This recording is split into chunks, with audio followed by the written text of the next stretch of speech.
And we are live. What's going on, everybody? This is your boy Scotty by Nature TV. We're here for the Whether You Like It or Not reality and gossip panel where we have Bondi Blue, Jamie that's give real tea. I don't know what the hell your real new name is. I can't pronounce it word for damn. I'm just gonna say your real. Socrates. Nisi Dixon. Yakrati. Okay, Yakrati and Misty Dixon. Now, as you guys can see, Josiah isn't here today. He could not be here tonight to film with us today, but we have a special guest tonight, and it's our very own Alexander Rogers. Give a warm welcome to the panel, Alexander Rogers. He already been showing I'm up honored. here before we even went live. He been showing up before we even went live. So y'all know this is gonna be some fun shit tonight. Okay. Before we get into And my anything, we'll be talking about the Real Housewives of Atlanta. We'll be talking about the Bill Collective. We'll be talking about Caesar and his daughter for however long we want to talk about it. As you guys know, be sure to be respectful in the chat to each other and to the people on the panel, and we can all agree and disagree respectfully. And let's get into it. Shout out to our beautiful women up here: Bundy with the dreads, Jamie with the bob, and Niecy with the curls. Let's just give them a shout out Yes. for that. okay, Terrence so with the wop, fresh wop. shade. Y'all can't see my WAP shirt. Give it up for all the But WAP. Yes. however, give it for all the one on the screen. All good. I have to. Okay, so I also have to say I am so honored to be here. Thank you for inviting me. And Jamie, that's me. I love that news girl Bob. You are giving me true news woman. She is about to break the story. Thank you Right. so much. I do appreciate that, Alex. Reporting to you live. If she Thank didn't, you. if that was the alley oop. She came through with that Karen. Is Jamal coming? Hey. Of course not. Wait a minute, because if Juan Dixon was here, I am Okay. Okay. So, so Scotty, you said that Andy is our first topic, and I would like to be the first to give him a good sentencing. Now, Andy, you have tried to play okay. on the fence of being racist for years, but we have now seen which side you truly fall on. I suggest you go back to your tacky little Fire Island house from whence you came. It was truly embarrassing that Monique said, this little check, and you couldn't own the fact that you are giving out them little checks. You couldn't own the fact that this black woman has more money than you, that this black man has more money than you, that their family has more money than you. Even though you have worked so hard for so many years, I won't take that away from you. You did become a network executive and give yourself your own talk show. And you are mad and butthurt that this football player and his wife are living better than you. They are happier than you because the truth is you are still 50 years old and alone. You had to go out and get yourself a Himalayan whistle kid so that you could actually have some family in your later years. Mm, mm. It's what it is. It feels like a phaser read. Feels like a phaser read.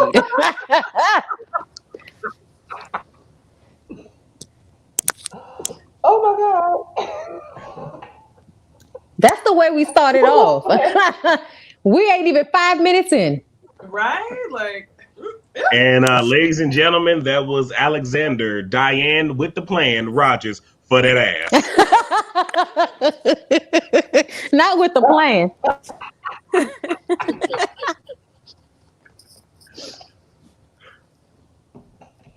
no mercy. Okay. No mercy. Okay. Buddy, We can't even say nothing after that. you're up next. I'll go ahead and run it right quick. So Andy said that it was the editing. The editing. That is the reason why he came off slightly racist to Monique Samuels and Chris Samuels, by pretending as if it was so ridiculous that they could possibly still be making a lot of money on a show about women who have a lot of money. I just feel like he needs to go. I feel like he needs to go. It's not editing, Andy. And so many times before, you have told all the other housewives that it wasn't the editing. That's what you gave us. Well, sir, that is what you gave us. And 4 parts to this reunion would have only made us increasingly more annoyed with you, your entitlement, and I'm just going to say you're loose booty, because I'm sorry, you give off a vibe.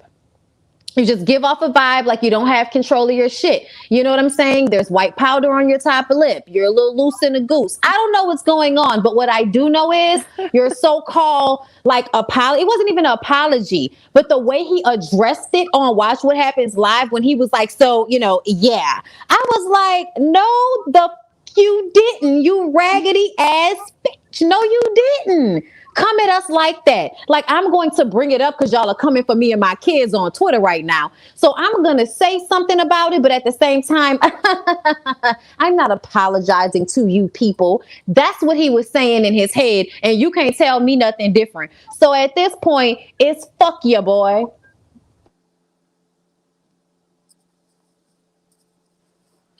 See, I don't know if a 4th part honestly would have helped Andy. Whenever he was speaking, he made it sound like he needed the 4th part to prove that he wasn't more biased against Candice versus Monique. But he never even gave us what we really wanted. I don't think that a 4th part would have explained him being shady, trying to count Monique's coins. I don't think a 4th part would have explained him asking Monique if she was a recording artist. And honestly, as hard as he protected Giselle, I don't even think a 4th part would have given viewers any justice. So I'm good on that 4th part. I won't go as far as to call Andy racist. I think he has a unconscious bias. I agree with Niecy for sure. I agree with Niecy. Go ahead, Alex. I found on Niecy's point about when she just brought up when Andy said, Monique, are you a recording artist? Now, you have sat up here and pointed and supported, because I watch all the house, well, not all of them, but I watch New York because I'm from New York. You supported Luann and her cabaret. You supported her non-singing self as she put out tone deaf single after tone deaf single, singing off key on the record, singing off key on the record. You supported her and let Luann be a recording artist and a cabaret artist, and you let Luann have the hotline of cabaret for the last 3 or 4 seasons. So why are you going to ask Monique if she's a recording artist? Candice came out with a song. Luann's come out with a song. The other white heifers didn't come out with a song. Yeah. Oh, Jesus Christ. Number 1 Don't be sorry for the party. Don't be sorry for the party. Let's not forget about that. Thank you, Bondi. Thank you. You let her perform that shit. I mean, you did it to make fun of her, but still.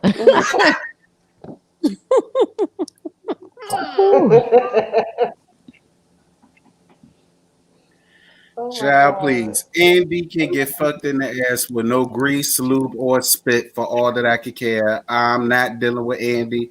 I could care less about Andy. Period. Well, that escalated quickly. But let me ask y'all this. Is this situation with Andy enough to make y'all stop watching the Bravo shows? Like people are trying to get us to do? Absolutely not. Not me. No. I'm going to say no, because we still have Married to Medicine, Housewives of Atlanta, and Potomac, which, whether Andy is racist or not, these are still shows that employ Black women, Black families, Black cameramen, Black editors. And so I'm not going to stop everybody's food just because of one asshole. And also, there are valid stories that need to be told. Black women are, and also Black women are interesting as fuck. The shows are good, even though Atlanta isn't that good this season. We still watch it. We like, it's in the background.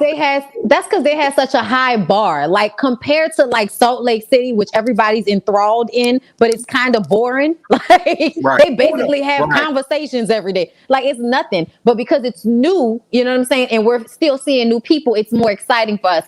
But really, Real Housewives of Atlanta isn't doing that bad because Drew Sidora and her husband, they work on my damn nerves. They are a mess. And now that Kenya, to her because she carrying the whole cast on her back, her route. She is literally. Well, now Kenya's helping. Yes, she do. Kenya is helping though, because Kenya's being messy in the worst way possible, questioning somebody's motives when we're doing like the thing that killed me is it's not like Porsha isn't Black. So the overall advancement of Black people benefits everybody that's Black, whether they agree with the way you do it or not. So the whole thing with Kenya just blows me, and it's something for us to talk about. It's fodder, but ultimately, I feel like she played herself because even if I don't like you, I still have somewhat of a respect for you. But that really kind of made me be like, wow, Kenya, way to go low. But when everybody else is going high. Like given everything that's going on with Andy right now, and with that scene, though, I totally glossed over because I just knew that it was in there, even though they didn't show it. It's funny how last night they didn't show that particular piece of her saying she's pretty much getting arrested on purpose, despite the fact we saw it in the previews. She did say it. Didn't she say it when she was talking to Candy? And remember, Candy was like, because she was like, she's not wearing masks. And Candy was like, well, I mean, it doesn't matter how she does it. She's doing it. I think that... But I'm saying like the whole her, kind of getting arrested on purpose just for the sake of it. That part wasn't in there last night. Really? I thought she said that. She didn't. But like I still talked about it because we saw the clips. And with them not giving us Housewives of Atlanta last week, leads me to believe they went back and did an emergency edit because they're trying to, not have that light shine because Andy is clearly on fire. So he's trying to, do a little bit of a cleanup. That's what I think. I agree. I could see that. And I was definitely disgusted when I saw that clip because I'm like, excuse me. People all over the world, white people in freaking New Zealand who have nothing to do with America were out protesting. Literally. So if they're out protesting, why would you not think a Black woman with a Black daughter would not want her daughter her life to be snuffed out like Breonna Taylor's was? Why would you not think she would, especially as another woman with a Black daughter? How do you not get it? I'm shocked shitless. She gets it. She gets it. But she also is so good at playing a villain on this show that she is willing to sell out parts of herself to keep this storyline shit going. Because ultimately, back in the day, we didn't say shit about storylines. We were just watching the damn show. And now everybody wants to talk about a storyline. She's doing this for a storyline. At the end of the day, Porsha was doing that shit when there were no cameras around. You know what I'm saying? Like there were a few protests that Porsha was at that there were no Bravo cameras there. Porsha was doing that because Porsha wanted to do that. And then in the vein of many civil rights movements before, she was outsourced because she has a public persona to bring more attention to what's going on in the Black community. And also, why would she not showcase that on Real Housewives of Atlanta, a highly rated reality show that not only Black people, but white people watch as well? Why not bring that to this platform to bring more awareness? Like, are we so gung-ho on everything being trivial and stupid? Like, can you miss me? Like...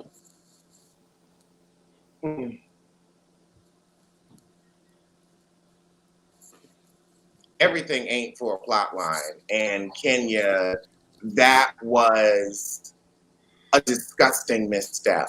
And this, if there was ever a time to not pull that stunt, it was now. They're getting arrested on purpose when so many Black people are getting shot and killed. Oh, Porsha's putting herself out there to get arrested on purpose. You really think she doesn't want to make it home to her daughter? So if she got shot by the police, would you say that? Would you say, oh, well, she put herself in a position to get shot? Would you? Mm-hmm. And that's why I've never seen it for Skin You More. I can read the braille on her face and tell, and you know what it says? You ain't shit. Ooh. I have people in my comment because I mentioned in my review last night, and I did today on my live about, even if I don't see it for Porsha, I'm glad that she put herself out on the front lines when I couldn't. And I said, I can get past how I see, someone when they go out there and they do something as phenomenal as what Porsha did. I'm not understanding why Kenya doesn't want to give Porsha her flowers for that, but it was very disgusting and I didn't like it. And I had people in my comments that was getting me together because they was like, well, no, I could kind of understand what Kenya was saying because, Porsha could have gone out there and she could have done this and she da-da-da-da-da. And I'm like, well, fine. People who have done nothing. People who have done nothing to move this movement forward. Right. So much of an opinion on somebody who did something. I do get it. And I think we all can agree that there are a lot of celebrities that jump on different movements and whatnot just to have some type of clout and put their face out there. And I mean, we all have to, at least acknowledge that some people who really don't care, or even bad people, still do good things. So even if she went in with ill intentions, regardless of what her intentions may be, the result is still that she did something positive. She was able to use a platform like Bravo, where at least 1 to 2, maybe 3 million people watch the show, where it's live or via replays, where it's shining light on it. So regardless of what her intentions may or may not have been, because that's between her and God, at least she's out there physically doing something. Now, if you got people that want to lend a pocketbooks, cool. But if you're not doing nothing to support the movement, or if you are not using the platform in which you have to shed light on it, in my humble opinion, you don't have a pot to piss in or a window to throw it out of, so shut your motherfucking mouth. Where are your donations to Stacey Abrams? Where are your donations to Stacey Abrams? And these people in the comments want to have so much to say, because I'll tell you, it's a pandemic. I did not go out to a protest. I was like, I'm a black man. I'm the one they're going to try to shoot at. I'm the one and then I'm tall. So I'm like, I'm going to get that quick headshot and then I'm going to be done. I want to stay here. I have no faith going to a protest, but I donated to Stacey Abrams and more than one. So I found a way to do something. And that's also, I'm sorry, Alex, I didn't mean to interrupt you. I was just, before I forget, my marijuana brain, before I forget, I wanted to say that I also didn't like how Kenya, as soon as Cynthia called her about the party, she's like, oh, I wish someone would throw a party for me for all I do. Like, you're so jealous. What do you do? Besides watching people's events with fans. But I'm confused as to why she took her being uninvited out on Porsha. Porsha ain't has nothing to do with that shit. Porsha ain't even know she was getting a party. Why are you blaming that on Porsha? Lauren was the one who rescinded the invitation, girl. And I don't even care. I don't even care that she rescinded the invitation, because I feel like that was the right thing to do. I think Cynthia cornered her, so she felt like, okay. And then she got a chance to sit back and think about it. And let's not forget, Kenya is constantly expressing her disdain for Porsha. And this was a place where Porsha was supposed to be vulnerable. So why would we invite you to something that is so close-knit? And at the end of the day, I also understood where Kenya was coming from. I wanted to say that. I understood where Kenya was coming from as far as feeling like a party, to celebrate this. But at the same time, I feel like I am more than sure that during the civil rights movement, people had all kind of get-togethers and parties and patting Martin Luther King on the back and everybody else for doing what they was doing in between the times of getting out there and risking their lives, because that's what life is. If I'm gonna go out here and risk my life, after that, you better damn sure I'm getting a drink or something, a hug, a pat on the back, shit, something. In addition to that, we're going to get together. We're going to have a Sunday off and get together and picnic and fellowship and party and sing a gospel song and sing a secular song, and before I let go, blah, blah, blah, Right. all that, Right. and we still get our social justice on. Oh, you see, my blah, blah, blah, blah. that was Right. what I had. What you about to say, Ro?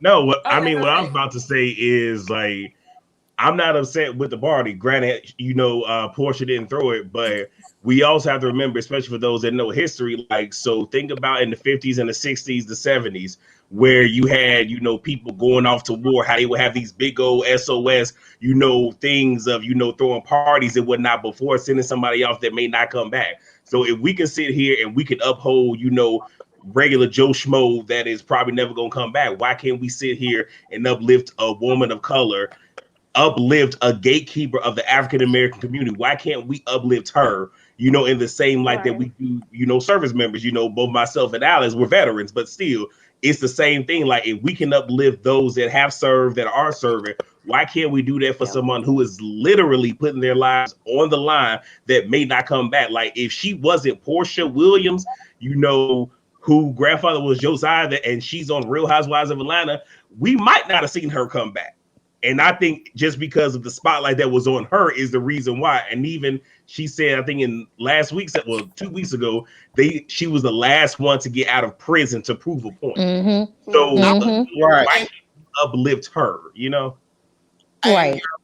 Yarrell is so right. Like, when we were like, I was in during September 11th. And when I was like ballots for people to go over to Afghanistan, like right when shit was popping off, oh yeah, everybody was having parties. We were having parties for people when they left because we knew we may not see them. I lived that. We lived that. And so why can't we celebrate? I just, it's really mind-boggling that this is what she wants to come into the show on. And I would say, even to expand it to us, we are all known Black people. We know if something happens to us, somebody's going to give a shit. I know, like, somebody's going to care. Somebody's going to do something. If we disappear, it matters because enough people know us where there will be a voice. What happened to Bondi? What happened to Alex? What happened to Yarrell? What happened to Scott? People will ask, and then they will investigate. Oh, okay, well, we're going to have a movement. And we're lucky that we have that. But Breonna Taylor didn't. But now she does, sadly. And let me say something else in regards to Kenya as far as how she felt about the party. My thing about it is she feels like Porsha is doing it for all the wrong reasons and yada yada yada. But at the same time, when they disinvite you to the party, you get upset because you're no longer invited to, which you wasn't invited to in the first place. It was Cynthia who wanted your ass to be there in the first place, which I don't understand why in the hell was Cynthia would be a good idea for you to come honoring Porsha when you know that she don't fuck with Porsha and Porsha don't fuck with Kenya. So why would you even want her to come, Cynthia? That's you being obtuse for no reason. Number two, Kenya, why you mad? If you said that the shit fake, you said that she really ain't doing it for the right reason, then why would you want to go to celebrate it when you know that you really could give a fuck about what she doing because you don't think that it's real? So if you think Porsha fake as hell, then you fake as hell too for wanting to show the fuck up and you really don't give a damn about what she doing. I didn't understand Kenya at all. I really didn't. I didn't understand her at all. Well, she just wanted to With be that whole party, included, I I didn't think. understand. I think Kenya just wanted to be included, but I also feel like she's creating this whole issue with Porsha and what Porsha is doing because who else she gonna fight with? Her primary nemesis ain't even on the show no more. So it's like she got to pick somebody. She kind of cool with everybody else. So it's like, I'm going to come at Porsha. And Drew hasn't been around long enough for me to really come at her. I'm still coming, but I think that's what it was. I saw nothing wrong with the party as a whole. Like, why not let this person know that's, like Yarrell said, putting their life on the line, that we appreciate you, we see you, and if don't nobody else appreciate what it is that you're out here doing for us and our kids, we do. We appreciate you. So I saw nothing wrong with that, but I think Kenya was just in a moment where she was just being a hater, and she making good TV because she got to come at somebody, and Porsha's the only person right now. Yeah, now Jay, I have a can quick see question. you on the party. I feel like it was nothing wrong with the party. She should have been appreciated. But I will say, I cringed just a little bit seeing all the printouts of Porsha and the people. It was nothing wrong with the party. It was well deserved. But I cringed seeing but all yeah, those no, that pictures one where used she as was decor. praying. Yes. The one where she was like praying, I was like a little bit too much. I remember when the pictures came out on Instagram though, and I didn't feel that way. But like put up on posters and shit, yeah, it did feel like y'all are doing a lot. But then when they also showed a lot of those pictures with a juxtaposition between her and her grandfather, I was like, right. I was like, y'all just trying to show the progression of y'all family and keeping this alive in y'all family, which is an amazing thing. Well, it's amazing and it's sad that we still have to do these things, but it's amazing that you would feel inclined to follow in your grandfather's footsteps in the first place, because a lot of the generation, our generation before us and after us, they not about to do that. They not gonna go on a strike for a year and walk to work every day to make sure that the busing system doesn't get money so that we can fight this whole sitting at the back of the bus. It wasn't just Rosa Parks. It was a boycott that went on for like a year. So I just feel like, it just showed that even in this day and age, there are people who want to step up in that place. And I don't feel like we should make them feel bad about that. I just wanted to ask, I mean, I feel this way, but I wonder, did anybody else think that Kenya was low-key throwing subliminal shade at Porsha by giving Pilar that doll? I believe it was Rosa Parks? I think it was Rosa Parks. Did anybody? I missed that. I didn't know. Yeah, I don't know. Absolutely. Everything I can see it. calculated, and the fact that she's using this as a plot line, it makes me believe, well, this is why you're with Mark Daly. Well, wait, you're not with him. You're not. He's in New York and you're in Atlanta. And listen, I'm glad you said that, because Porsha and Dennis not together and she still get treated better than you. Period. I'll say this, at least he just wanted to live in the city. He didn't want to live in a different state from you. Your husband doesn't live in the same state as you. I'm sorry, he doesn't want you. You don't have the grip. She ain't got hotels. She doesn't have the wop. She ain't got no wop, and she ain't got no grip. A gripless heifer. Because she sure couldn't keep him in Atlanta in her ditch. In your paid, she had a paid for a ditch and is building a pool, and she's told him, you don't have to pay a goddamn dime to live here, and I will pay for this baby, and that man still don't want to be with her. Now, Alex, that is not nice. Okay, we have to wait. I have never been. I'm telling the truth. That man don't be with her. She has a mansion in a ditch, granted, but a mansion, and is building a pool, and he will still not come to her house. Okay, look, but if Alex, that's the truth. If we allow Giselle to let collection plate stay in her phone, then we have to allow Kenya to have nose ring to stay in her phone. Okay, I'm just saying. That's all I'm saying. If one can do it, let the other one do it. Give Giselle the business. I'll give that big head the business, because I saw her at Bravocon, and I want to know how, on my meager income, on my meager everyday average Joe income, how I outdressed her at Bravocon when you were there as the star and I am there as a reporter. How did I outdress you? Why did you show up looking like you were in cosplay, giving a Sindel tea in that ridiculous outfit? And I will put up a photo if you need to. And I look like the producer of the show in the photo you took.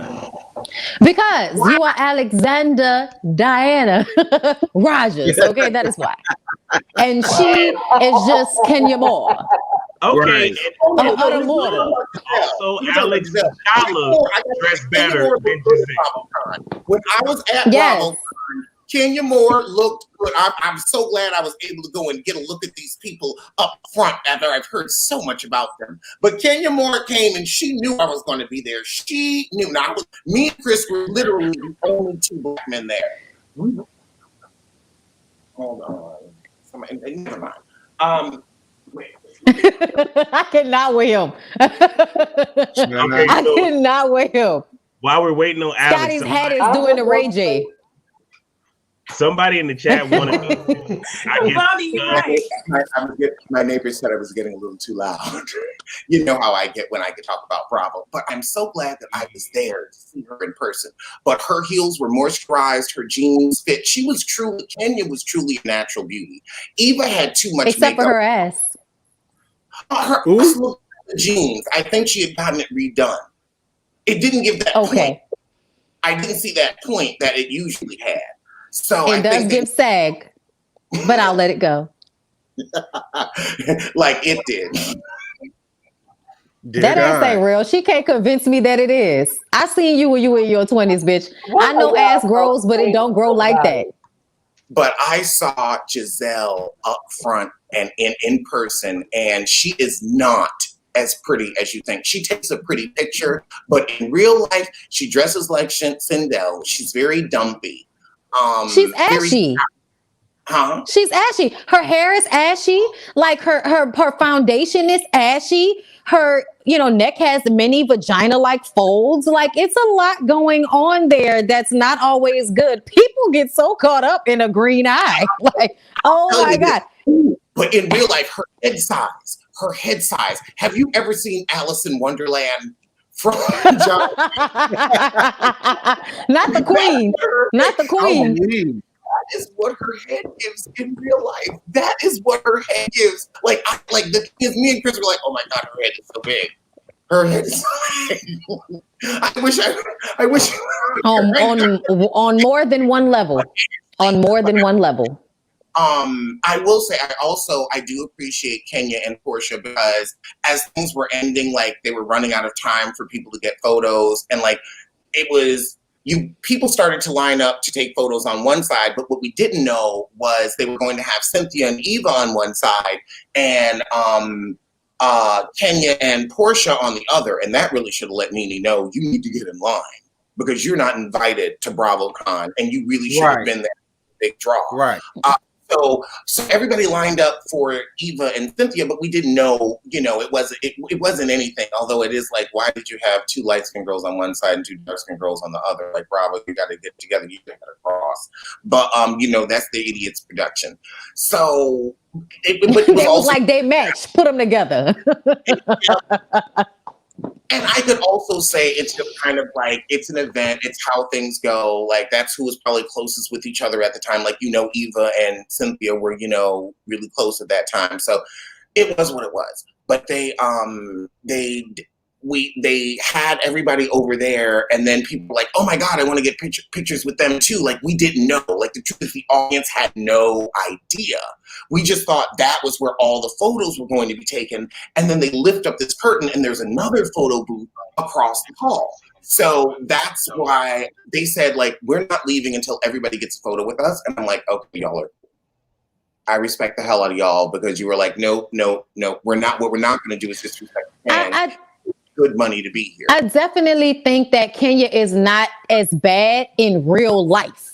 Like, I think we've heard enough from like Candy and the other girls that Kenya is not like a terrible person in real life. She's probably a real like loyal friend and all that shit. But when she gets on the show and the cameras are around, she disintegrates. I'm sorry, but she turns into a bitter, like, petty ass bitch. And it's honestly unbecoming of such a beautiful woman, but it falls in line with the Giselles, the Kenyas, with the Candices. And now they're like, jumping onto each other's beefs, which I think is hilarious. Like, since Porsha and Monique are friends, now Kenya and Candice are going to try to be friends. I'm like, child, but Kenya is still from Detroit.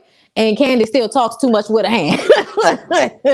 So I just kind of feel like you might think you won't be that bitch friend, but y'all, no. I think they wouldn't really like each other in real life.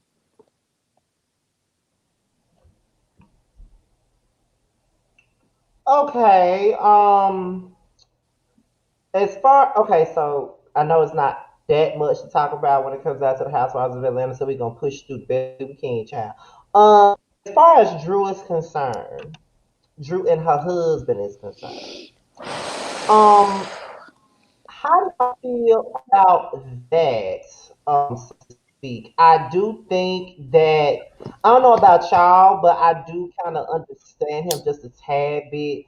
I think I always felt like he had mommy issues, and a lot of the times when men treat wives or girlfriend type of way, a lot of the times they do have mommy issues. That doesn't excuse what he's done. But I always felt like from the time I saw him on the TV that he got to have issues with his mama or something like that. Because if he didn't, he would. But then again, that doesn't mean anything. But I do think that he has mommy issues though. But at the same time, I don't see how Drew emasculates him. I kind of think that he's the type of person that wants a woman to lay back in the cut and cook and clean and fuck him all the time, and then he can go out and do whatever he want to do. He want a 1950s type of woman, and I don't think that Drew is that bitch. So, with that being said, what do y'all think about that? I allow it to. Because in Terrence face, and I can see that he don't give a damn. I'm gonna just say I felt like he was definitely gaslighting her in a therapy session when he was like, "I'm not gonna let you emasculate me the way your mom emasculated your dad." Like, I was like, what is that even about? Like, we don't even have backstory, and we're on camera, and you just throwing out my mama and my daddy business like that. I felt like that was messed up, and I think she was pissed. And then he tried to act like, "Oh, are you about to cry?" Like, that was also some like bullshit to me. That's like, "Oh, you're gonna cry?" And then when she actually started to cry, the therapist has to tell him to comfort her. I was just kind of like, even though I understand he has issues and all of that, everybody got issues. And I just don't know how this relationship will stay together after being on this show for a while, because he is terrible to her. He is terrible to her. And then he feels validated in doing so. Like, if you wanted a woman that wasn't going to ask questions about money, then you need to get you a woman that doesn't bring anything to the table. But Drew Sidora, I'm sure, brings in money at one point or another. Over the past 6 years, TLC didn't came out. You know what I'm saying? Like, you were probably on some other show or movie, but you bring in a check. So don't sit up here and devalue me and keep me out of what's going on. But it's because I think he's an insecure man that wants to keep control of a woman. So he makes her feel like shit about herself. He makes her uneasy. He does things like not tell her where he's going. It's all to keep her off balance, because women who are comfortable in their relationships are strong and are, you know, more comfortable. So they don't allow certain things to take place. But when somebody always kind of messing with you and, you know, devaluing you in your relationship, I feel like eventually you start to believe that about yourself. Like, when she went into the bedroom to cry to her mom, I was like, yeah, it's like he just kept picking and picking and picking until that's the reaction that he wanted. And now he can go run off and do whatever he wants because now she's mad and in the room with her mama crying. And I also don't put that much blame on the mom. I know everybody feels like she needs to leave, and I get that. But I also feel like he's unnecessarily disrespectful to the mom as well. See, I said I I would give honestly Ralph. feel like. Go ahead. Oh, go ahead, Go ahead. Terrence. Go ahead. Go ahead. No, no, Okay, no. so I Go was ahead, saying man. I would give. Okay, I would give Ralph two things. Number one, I can definitely see Drew. Well, my thing is like, if Drew, you gonna talk to your mama about your husband, at least do it when he's not there. She was almost trying to have a conversation about her husband in front of the husband. And then the second thing I will give him is childhood trauma, which is the excuse for everything after you act the ass on TV. So both of those things he is aware of. I feel like you get to a certain point in life where you know your shortcomings, and it's your responsibility to be a man and work on those things and do counseling or whatever. Now, I also feel like, in addition to his two things, Ralph has a dangerous ass personality. It's something about him that's, it just makes me uneasy. He gives me abuser vibes, mental manipulator. And then I don't know if y'all saw like the first 10 minutes of Watch What Happens Live after the episode, but in this new house, they have security cameras on the inside too. So a lot of people are thinking that Drew's gonna leave, but she's not new to this. She ain't going nowhere. She is in a, I hate to say an abusive relationship, but that's exactly what it's looking like. And I don't really see her leaving. Gaslighter, denier, doing anything to get yourself further. Gaslighter, I'm tired, repeating all the sins of your father.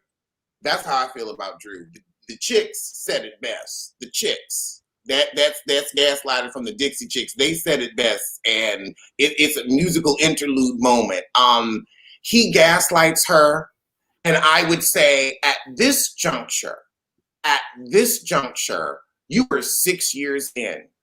You have to decide, okay, I'm not going to put up with this anymore, but you're also going to have to mourn the relationship because he isn't going to grow up fast enough for him to actually be able to be there for his children or to be there for you in any real way. Maybe you can catch him, you might see him next lifetime, maybe you'll be alive. But as far as him, like, he's got a good 10 years, he's got to have a good 5 years of falling on his face, being alone. The first thing you got to do is walk out on him. And I mean walk out like don't leave a light bulb in that house. Let him come home to a burnout shell. That's how much you need to walk out. I mean out. Mm-hmm. You need to pull Angela Bassett. You need to stitch them clothes and say, think I'm dealing with your ass. You the motherfucker. Another thing. That's what okay, look, don't make me do it. But she ain't influence. Listen. I just want to also point out, because I forgot to mention it, the comment that she made about him not being genuine in his love for her biological son that she had before they came into the marriage. That shit made me feel some type of way, y'all. Because it was like nobody said shit like that out of nowhere. Like there's a reason that she said that. And I feel like Ralph is one of those people that wants to look like a good guy on the outside. But a reality show is going to spank that ass. And Niecy, I feel like if they weren't on a reality show, her not leaving would be a little bit more solidified. But because she's going to eventually watch this shit back, and then you're going to go into another season with the same issues, and people are going to keep coming at you every day. Well, why are you still with this nigga? You don't need him. Like everybody, eventually that shit gets loud. So even though we never want relationships to fail and all of that, this, like you said, just looks very abusive. Y'all better take a really good hard look at Drew Sidora, because I watched a lot of Oxygen Lifetime Movie Network and Force 48 to know that there is something completely strange and weird and bothersome and deranged and psychotic and physicotic. Shout out to Jones. With Ralph, I don't trust that man. I don't see it for Ralph. I feel like Ralph has an ulterior motive for everything it is that he's doing. And it is a reason why he's keeping her out of the dark about financial situations, about the house, about this, about that. And she better watch her back. That's all I'm saying. I watch too many jokes like this. She better watch her back. This feels like, y'all know on Harlem Nights when your boy was stuttering. He kept stuttering and he was like, I understand you now. That's how I be feeling about Terrence audio. Like, you be like, okay, I understand you, because it speeds up and then you can hear it.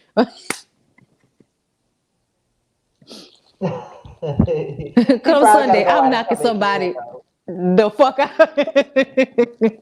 Jamie, you want to go first? Yeah, I was just gonna say thanks, Yariel. I was gonna point out something that Bondi mentioned about eventually Drew will leave him. I think that's very much so likely the case when you start hearing that pressure, because I feel like that's the same thing that happened with Porsha.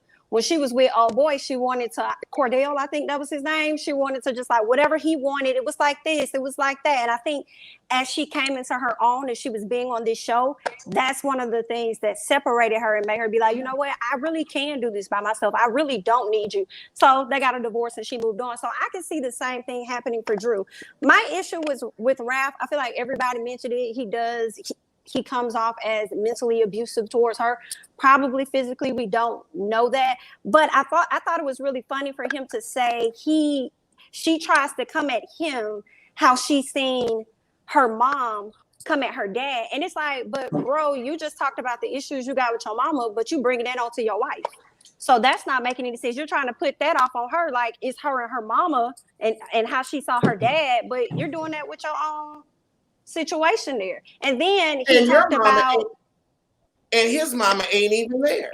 And then how you more mad at your mama, but your daddy was the one that left your mama like that. And then you made the decision to be a grown man and take care of the household. That's what I want to know. Whose decision was this? Because he made the decision to be a man in the household. Then when the mama wasn't appreciative, you left her.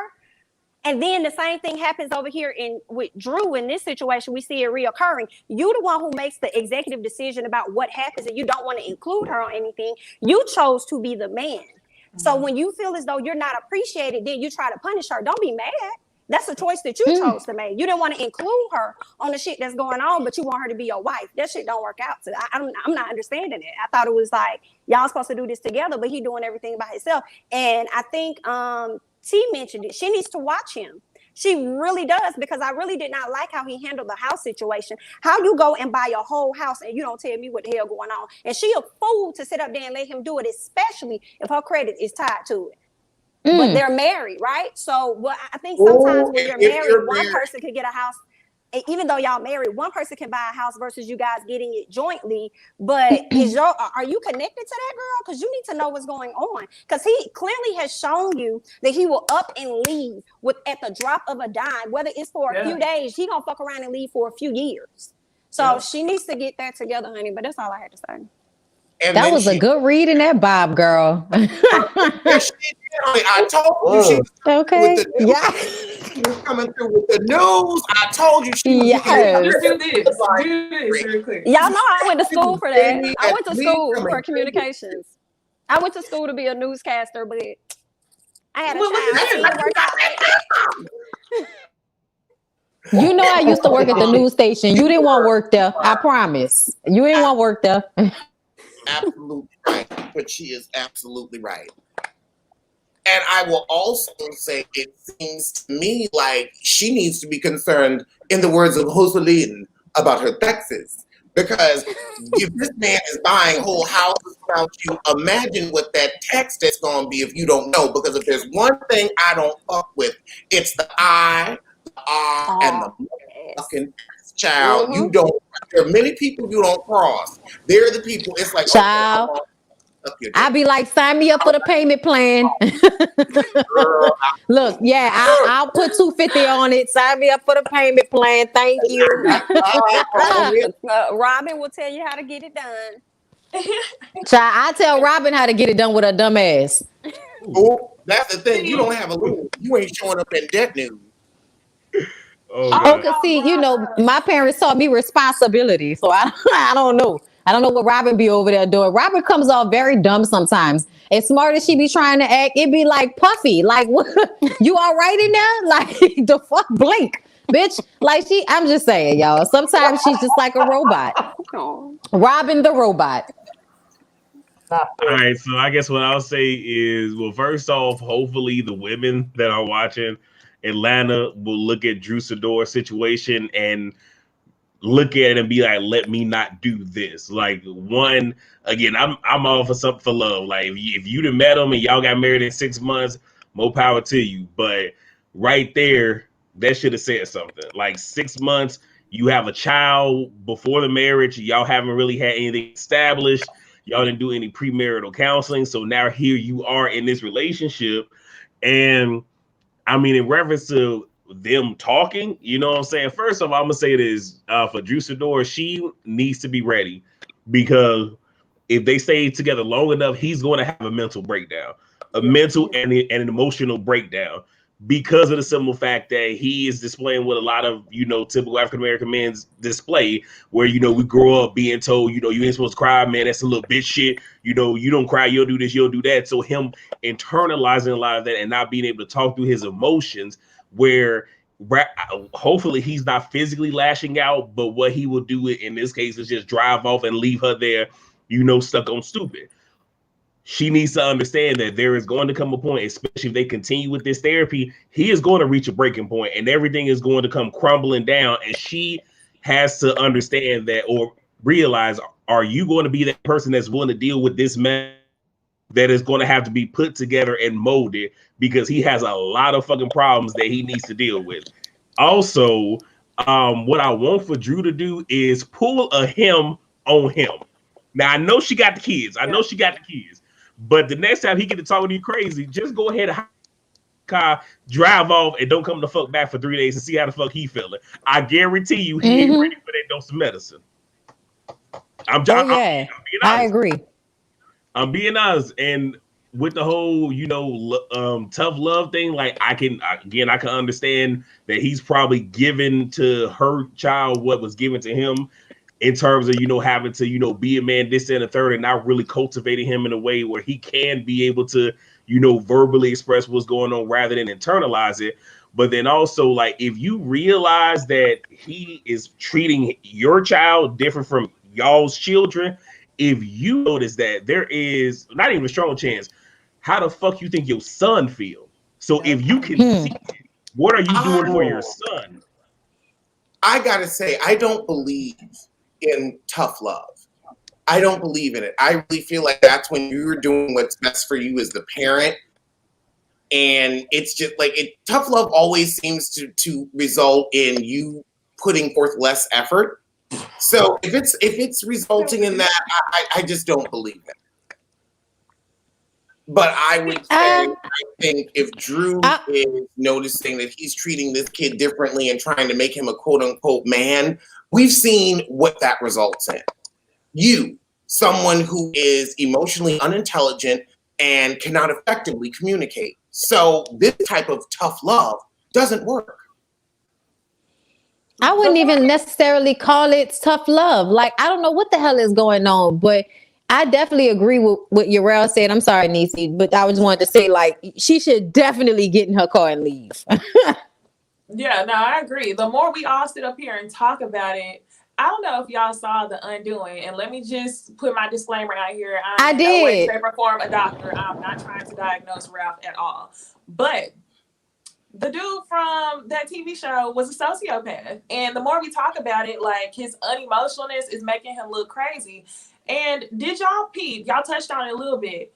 Drew claimed that she wants Ralph to give her son emotional love, but in the same breath said that he was treated differently. So it's like, it's not that Ralph isn't capable of giving emotional love, he just don't give it to your son.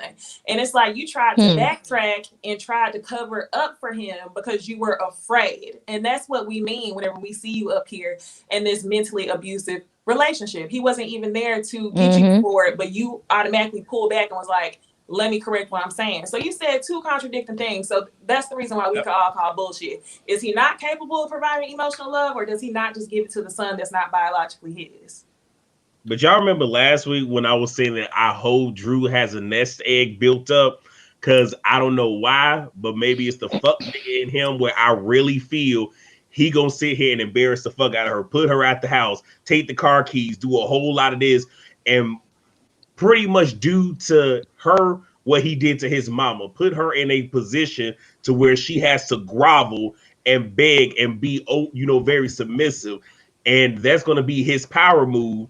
And like I said, I ain't a psychic, but again, I know some things, I've seen a thing or two. What she need to do is make sure she got a couple million in the bank. So if this day come and he try to stunt on her, she'd be like, oh, okay. That's why she on this show. That's why she came on the show. Ensure that it secure the bag. She is securing the bag. She needs to have that Tony Childs $500,000 I ain't going back to Fresno fund. And quiet as it's kept, if I was with a man who started treating me like Drew treated me, a spoon first is all you need. I ain't got to work. You ain't going nowhere. You leaving this house toes up. And then I'm getting my life tax free. Do y'all hear me? They got a my connection still messed up? I can hear you. You hear me? Is it good? Oh, okay. Y- Nothing. I really won't say much of nothing. All I said was y'all better take a good look at Drew Sidora, because something tells me she gonna wind up being the next girl on For My Vows or Fatal Vows or For My Man or Unsolved Mysteries it's or fatal something like attraction that. and it's fatal Now, attraction and For My Man. Because Okay. it's now like a their snap scene. marriage.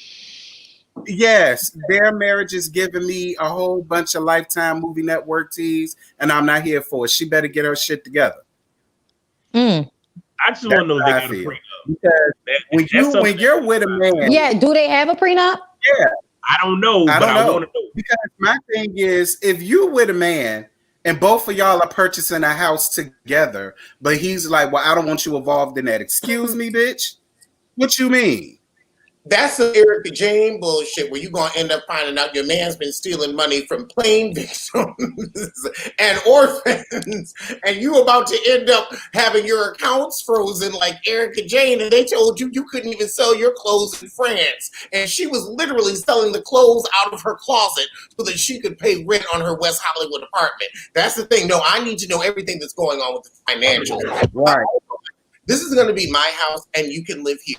You save, if you want to buy a house, buy your own house. You want to save money, you save your money. But when you walk out of here, that's what you walk out with. Ask me for some money on a good day.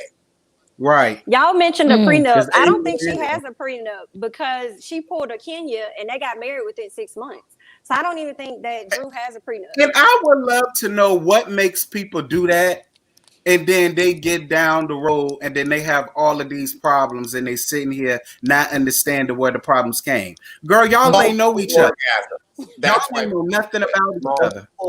multiple orgasms will make you do Yeah, crazy things. that's all y'all know about each other. It's how many times Yeah, she they make you will. squirt and leave. Yeah, they That's the will. only thing y'all know about each other. Because other than that, like nothing about Ralph is attractive to me. Like at first I'm I just thought he was saying. cute. As a right, like nothing about Ralph attracts me. Like his attitude is like watching paint dry. No, I can't. Yeah, but see, men who like that when they in the bedroom, they turn on. In person, Oh, I they know. so like blah and drab, and then you get in the bedroom and they tear Uh-huh. your ass Yeah, I to know. send to send us. Okay, Exactly. You listen. know, I know. A homosexual, do you know how a homosexual becomes a homosexual? They don't have anything to do all day but study the clitoris. So they really know how to work it, how to jerk it, how to make it do everything it need to do so they don't have to pay rent. That's their job. Oh, I put my footprints on stealings for a couple of no good, dirty ass niggas a time or two in my life. I totally get it.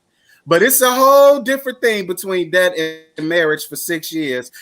I already been down this road. She crying because she like, nigga, I hear the apologies, but like Sunshine Anderson, I done heard this all before. All of your lies and your sweet talks, I Come heard it. home late. It seems you Right. barely beat the Right. sun. So I was my like, thing, I was gonna do Yeah, it my right quick. shoulder, thinking you gonna yeah, get like you that's just my whole thing to building do. lots Like of friends you already that did I don't this, even and you want. want to do this again? Like I couldn't do it. I could not do it. If it ain't helped the first time, it ain't gonna help the second time. Drew, cut your losses and let that damn man go and go out here Why find you you did somebody. that, Terrence? Why you did that? Huh? Not, I ain't gonna be able to get that song out my head. I'm I trying mean, to I understand I him. feel. So he's an Aquarius, like I am. So I'm trying to understand, but you know. I mean, Scotty, I get the whole mommy issue thing. I totally get it. I kind of had it myself growing up, just a little, just a little, just a little.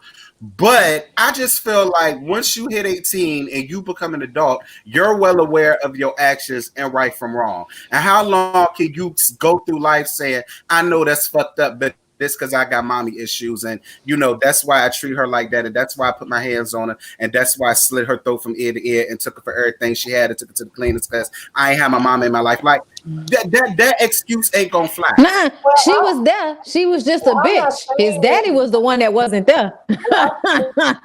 Well, I'm not saying that it's an excuse for anything. I'm not excusing it. I'm just saying like a lot of men that do shit like that, they do the way they treat women. Like I mean, like I said, it's not an excuse, but a lot of men that treat women like that, sometimes they do have mommy issues, but that doesn't excuse Yeah, what all they the do. time. All the But, time. You could no. definitely smell a nigga with mommy issues like a mile away. Like, look at him coming up to me with all of them mommy issues. Okay, you hate your mama, don't you? Like, yeah, no, Right. we we ain't getting together, sir.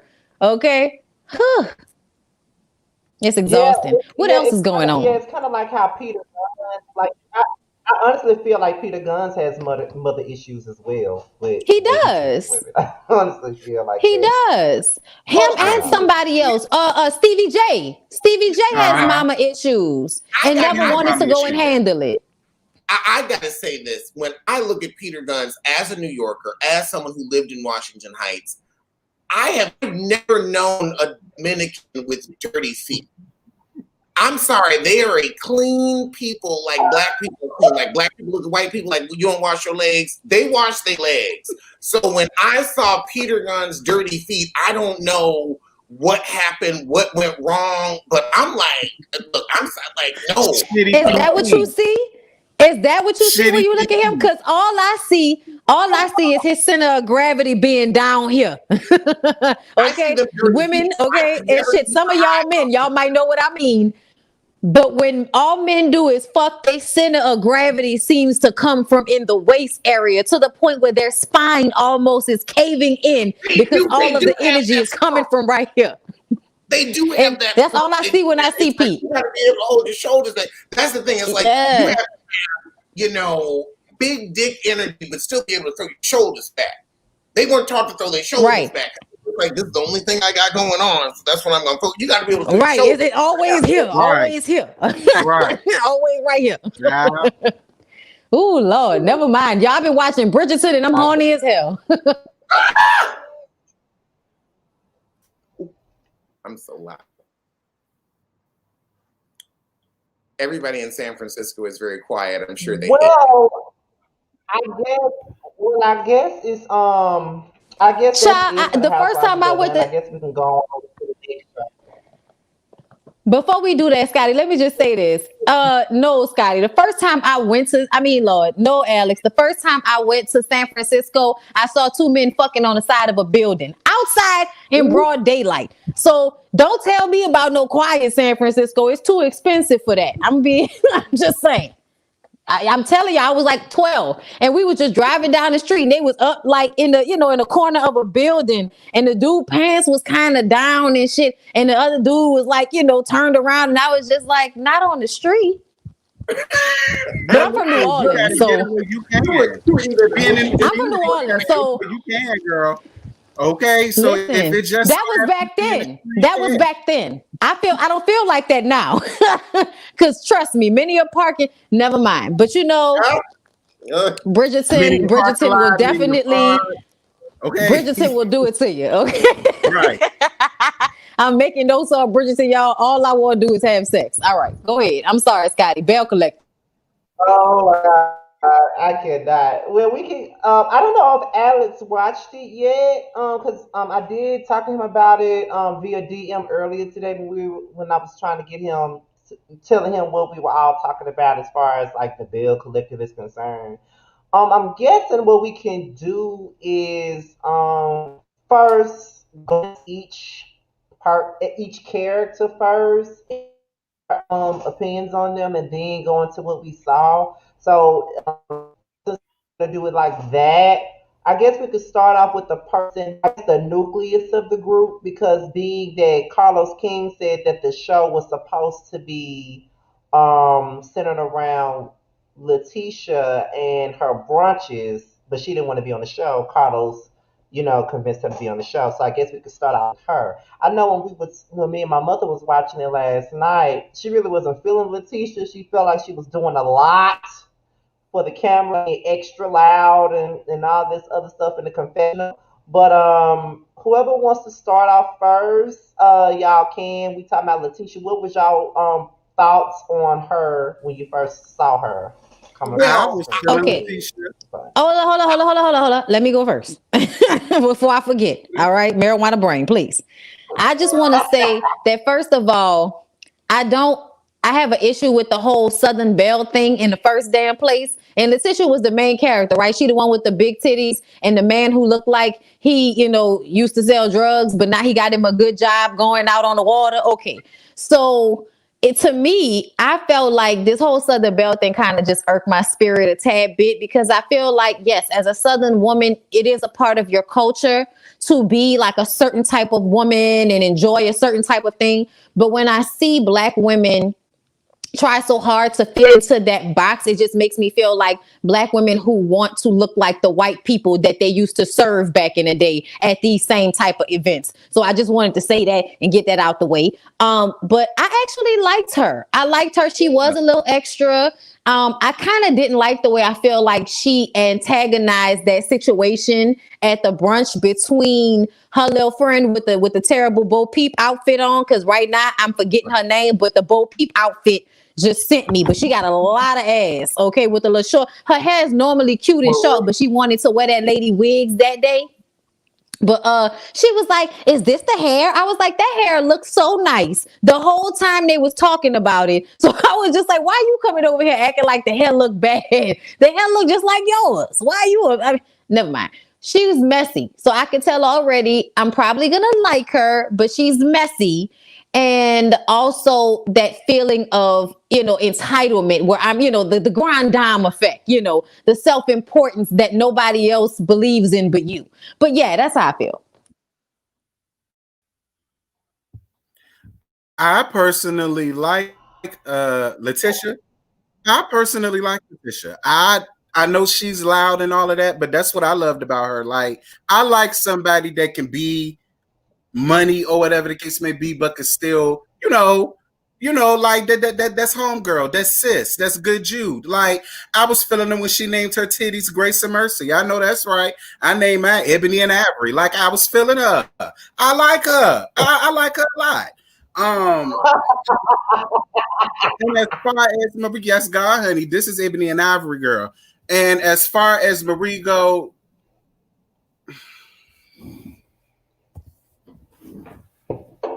We ain't on her yet, Terrence. We ain't on her yet. We still on the teacher. We ain't on Marie yet.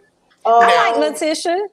She was Zach, My oh, issue is we're dealing with Kingdom Reign Entertainment. Now, I did try to watch the show, Scotty. I really did.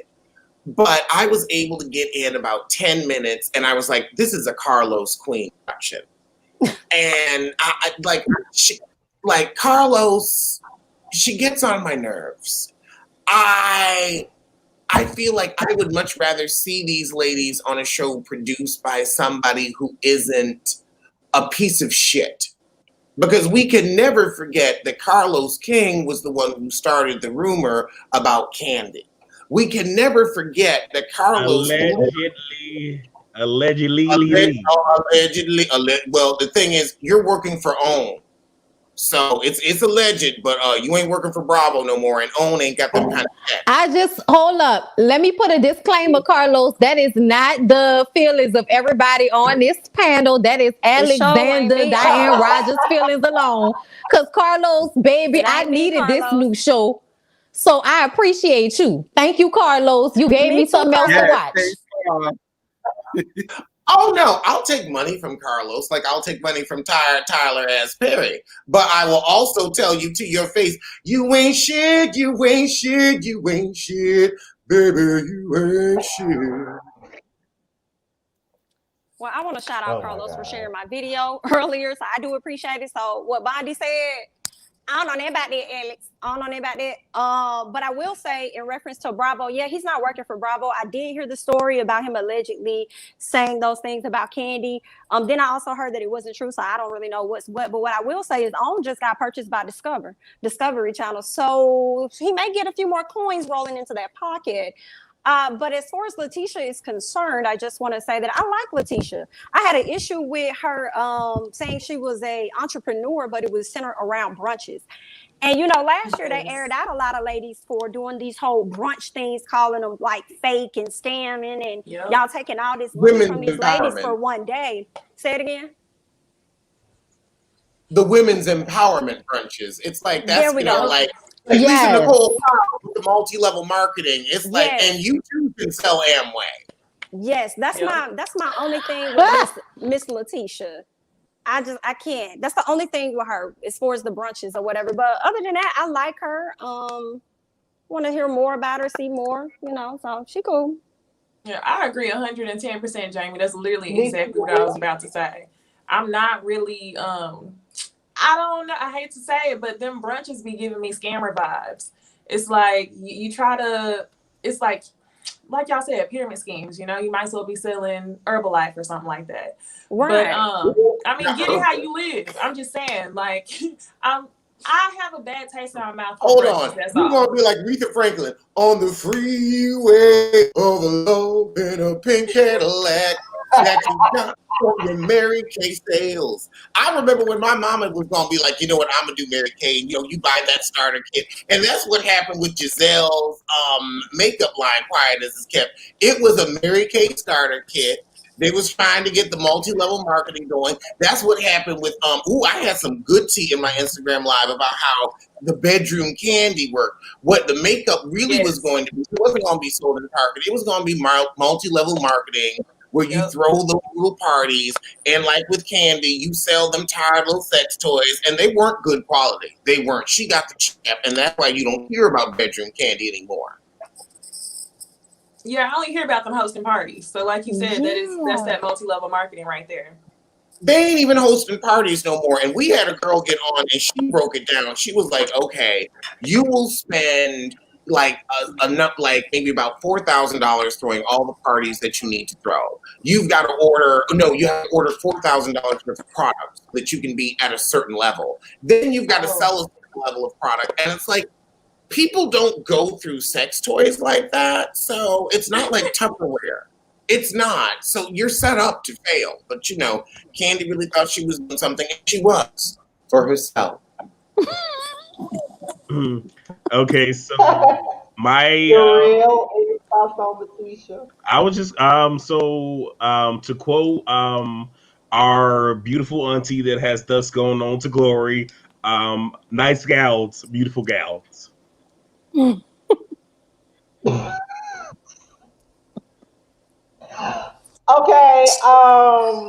What about Antoinette, Love the her. dentist, the one that's Love going Miss to those Dr. Antoinette. Yes. Love Miss Dr. Antoinette, baby. I live for Miss Dr. Antoinette. I like her, but I did want her to pull her wig down. That's the truth of the matter.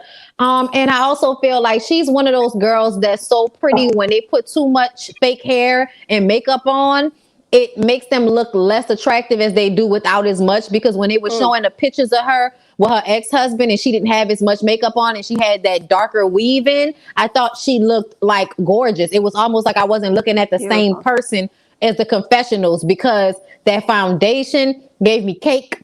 The wig gave me, like you said, terrible Tyler Perry Tuesdays. So I just kind of feel like that was my only gripe with her, but I definitely liked her energy. She's bubbly, she's on her business, and she's super cute.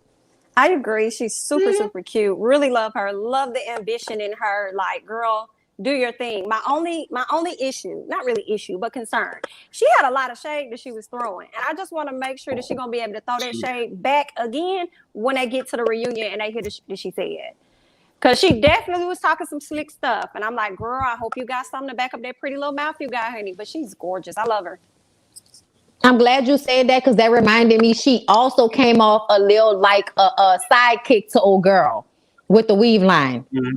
So I want her to watch that. Be careful. Don't be a sidekick, girl. And I want to know the real reason why she divorced her white husband. I'm like, is it because of Mississippi? Like, you're trying to say that it's the whole Mississippi thing. It's hard to be in an interracial marriage. But, girl, you had a whole relationship prior to the marriage. So tell us what really happened. Why y'all really? And not to mention, she was flirting with the contractor that was also white. I said that in my review.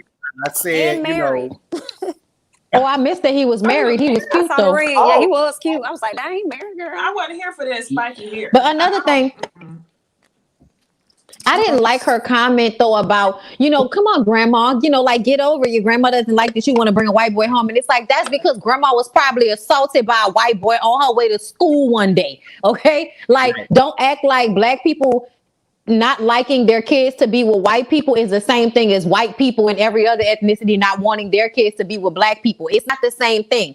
We feel like we don't know what you might do once you infiltrate our family because we've seen the Portuguese slavery and all of that, that sometimes the infiltration is not safe all the time. So I feel like people are reacting more to that when they don't want their black kids to marry white people versus white people and every other ethnicity just not wanting to muddy up their line with black people because we are the dominant. So you can't just act like we ain't there when we come and busting your kid, Girl, you bet Gandhi.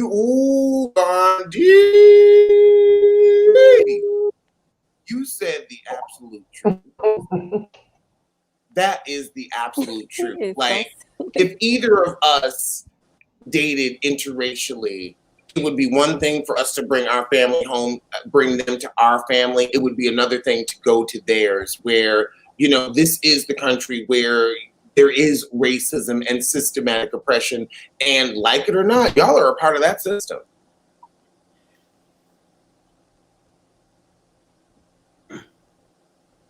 Anything else anybody wants to say about Antoinette before we move on to the next? I'll say I got a rep for because she, from the Midwest. I'll give her that. But she comes off as giving me a real braggadocious type of energy about herself with the, her buying this car, one, to, kind of stun on her ex-husband, but two, what would happen if I rolled up in this? Like, it's a certain energy that she's giving off that I'm not really liking. And for her and some of the other women, I really hope that they continue with this momentum because trust me when I say the Lord and the universe has the way of humbling people. I said that in my review too. I said I see that they're gonna make Latrice and Dr. Antoinette kind of like the Valley Girls. Y'all know what I mean? Little girls that's so pretentious and they're so cute and they're so this and that, so that, and they don't do this, and I'm not touching that, and I don't go there, and I'm not touching that without a napkin and stuff like that.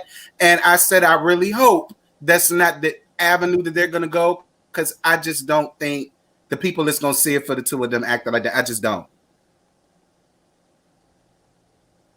Okay, the next person that we can go into is, I think her name is Tamra Cherie. Now, before I allow you guys to speak, I'm gonna say this about her.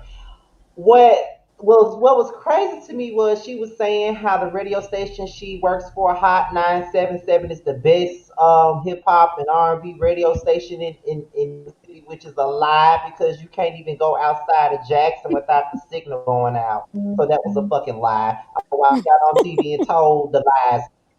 Because when you go outside of Jackson, you cannot get that station no more. You got to be right up in Jackson in order for you to listen to the station. I stay 20 minutes away from 30 minutes outside of Jackson, and we can't even hear the shit. Now we got to go closer and closer to Jackson in order for us to get a good signal for Hot 97. Stop lying. Wow, However, 20 minutes.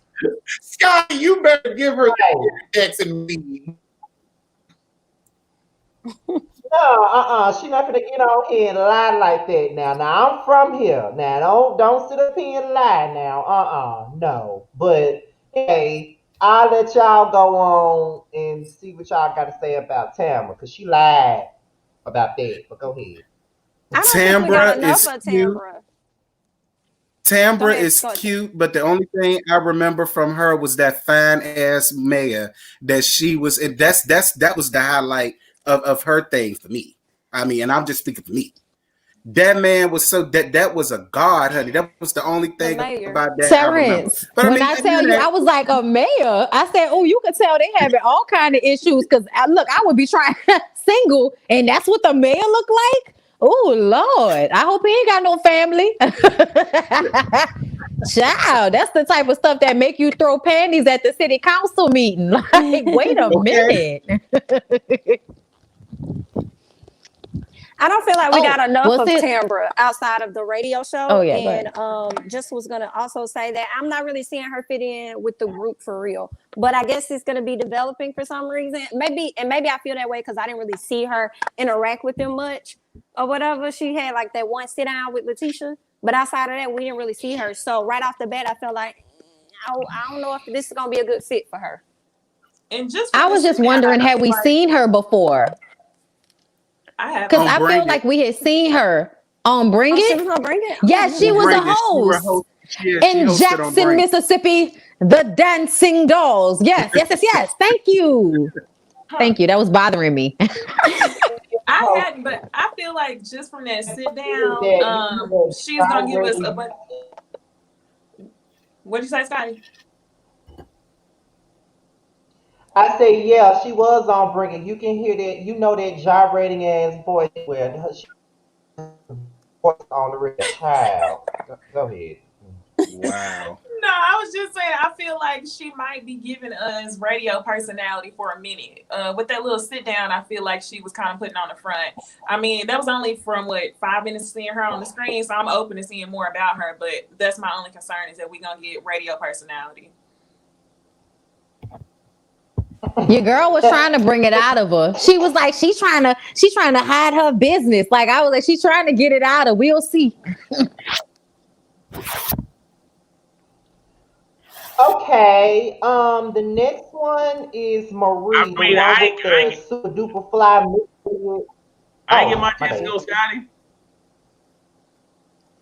Go ahead. Go ahead. I'm sorry. I don't even think I want to talk no more. I'm just fucking with you. No, so so Tamra, aka Carly Red little sister. Oh, I said it. Yeah, but I said it. Get y'all. I like her. the sister. I just I want for her like when she's on the radio, because again obviously I can't listen to her from Chicago, but she talks way too fast to not enunciate, which is an issue for me, especially when she was interviewing their mayor. Cause about that just doesn't sit well. And like I said, I have a background in air traffic control, and on some of my reviews I do talk fast, but as y'all can see, when I do it, I do enunciate to make sure that it's coming off clearly. So that came off a little bit as really being unprofessional, especially if you're interviewing the mayor where you're talking so fast that it's hard to cling on to what you're saying and your words are kind of merging into each other. I mean, but that I like her. She seems pretty cool. Okay. Okay. Well, thank you. Sorry for bypassing your ass. I ain't mean to do that. But what was that? Okay. So the next one is Missy Elliott. I'm sorry, not Missy Some Elliott. more? Marie. With the finger waves. The one that says she. Yeah, the one That's that some the more. one that says that she runs Mississippi, but nobody Scotty gave that smooth shade. I'm done. Look, I was He about to. gave I me can't and I stand the was rain. like, That's exactly what I'm gonna start. Look, it's smiling dove. that was like when Y'all the team so class wow. together. He said, and the next one is Missy Elliott. And it Yes, when it dawned on it flashed Child, I was like, everything. who gay? You know, I was like, who a I mean, you know lesbian? what? Oh, crazy. the crack. So the one that says that she runs Mississippi, and I've never heard of her in my life until she go. So I'm just saying, like She gonna these have bitches marital need to stop issues, getting on huh? the show line like they're big. Now, this is the I same think one. so, but she on here acting like she a big deal, and nobody. I This ain't is the never same heard one of that her. has all those health clinics, right? Yep. Yeah. Mm-hmm. See, I don't know what it Yeah, is with all these people who come on. Well, let me not say reality TV, but it's always somebody who works in mental health care, i.e., Candice Mama, Miss Dorothy, who knows how to be conniving or manipulate people. Now, I will say that hair, to me, Bonnie, you thought the wig looked okay, but I can see that the hair was standing up off the wig, so I could tell it was a blend. However, Yes. I don't think I think she went to the store and bought some hair, but she said she got it made. So I think her wig maker finessed her and gave her a cheap wig back, because I just don't see how you could even walk into the store and think that was quality hair when you could see the fiber standing up off it. Yep. Especially Oh, you mean because the hair? Wait. What you mean, like because when I saw it, it was moving, and she was like, "It's dry, it's stiff," and I was like, "It's moving, it's shiny." But I think I agree with you. What you said, the synthetic fibers, the hair was that yucky, yeah. Okay, but I still felt like it on television. It didn't look like a stiff wig. I know what stiff weave looked like, and it didn't give a stiff vibe. I also felt like the way she was like, it's not moving, and then she was like moving the hair, and the hair was like move. So I was just feeling like she was putting 20 on 10. That's what I meant. Like when she was sitting down, when she was sitting there with the hair curled, and she was like, "This is this." I'm like, why would you still put it in your head if it was all that bad, bitch? Right. No, I honestly think she was hating. She took the wig to go get made, dropped off the $600 bundles, and he gave you back $150 AliExpress bundles and charged you $800. No, but the wig, her wig maker work at the shop. Her wig maker works at your girl's shop. Okay. She said that. Yeah, because at first I was like, I think she got it made by somebody else, but it was one of the people who worked in that lady's shop.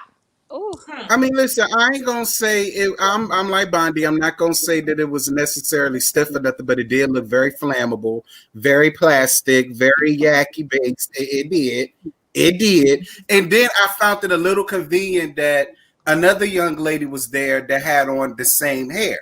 And she said, well, her hair doesn't look like this. Like, this is my hair. You see how good her hair, you know what I mean? So it was just like, But for me, Marija, I just feel like if you're going to get on the show and you're going to be like, well, I'm a millionaire. You know, I'm this and that. I'm a millionaire. I have this and that. I'm a millionaire. It's like, why would you come to an event that's supposed to be uplifting and empowering Black women in their business? Why would you come there? Because to me, it was like she purposely went there just to embarrass her and be like, bitch, your hair ain't shit. Because look at this. Like that's the way it came off to me. And I really, you could tell that they have beef already because they were sitting up there giggling about her and her Bo Peep outfit. I was like, sis, that's a costume. Like, I don't know if you know, that's Khadijah's costume from that episode of Living Single when she went to Scooter's work party. Okay. And they were the only ones in costume. Bitch, that's what that was.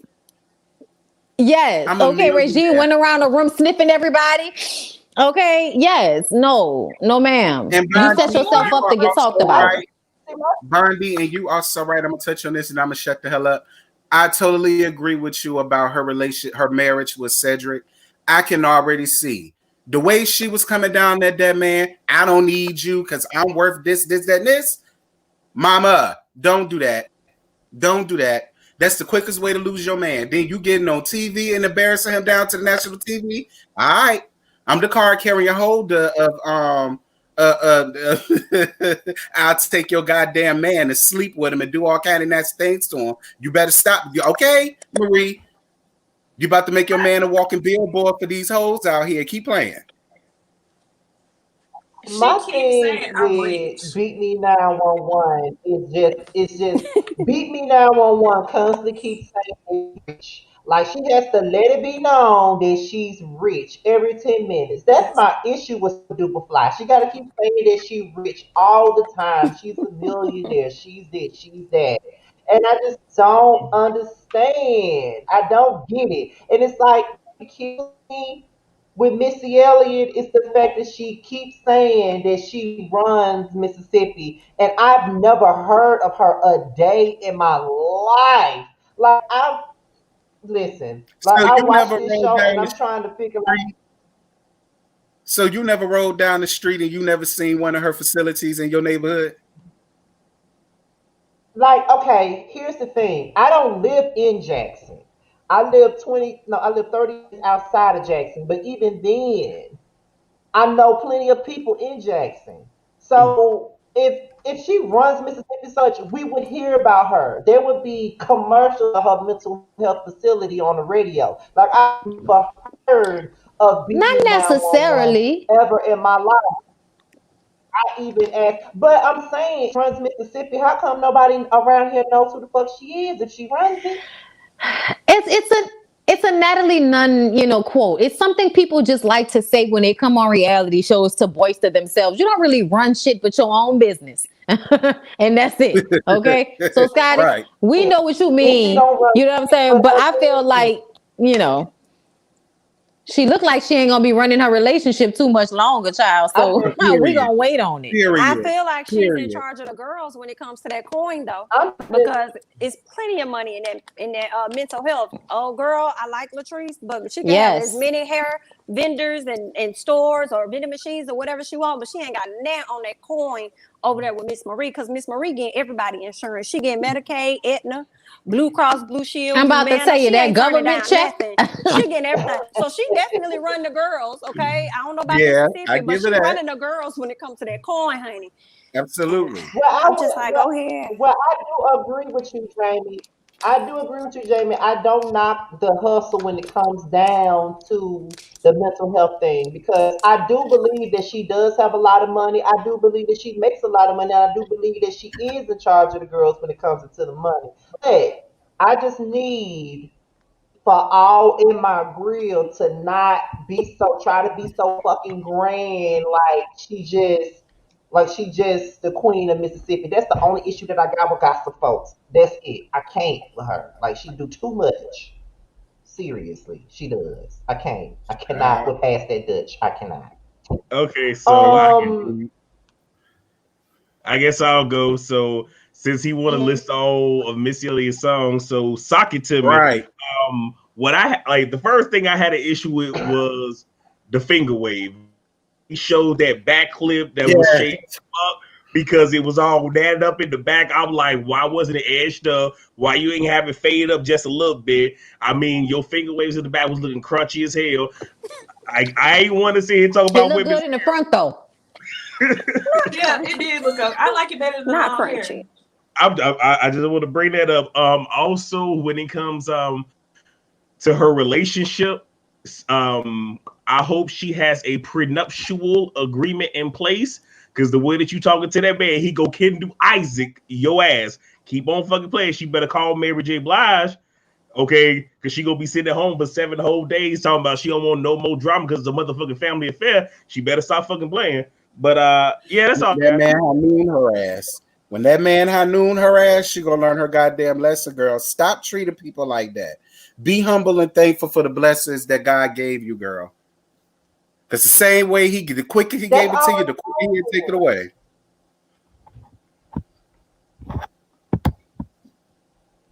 That is all I'm saying. That is all I'm saying about hot boys. That is all I'm saying. Like she need to humble her fucking self.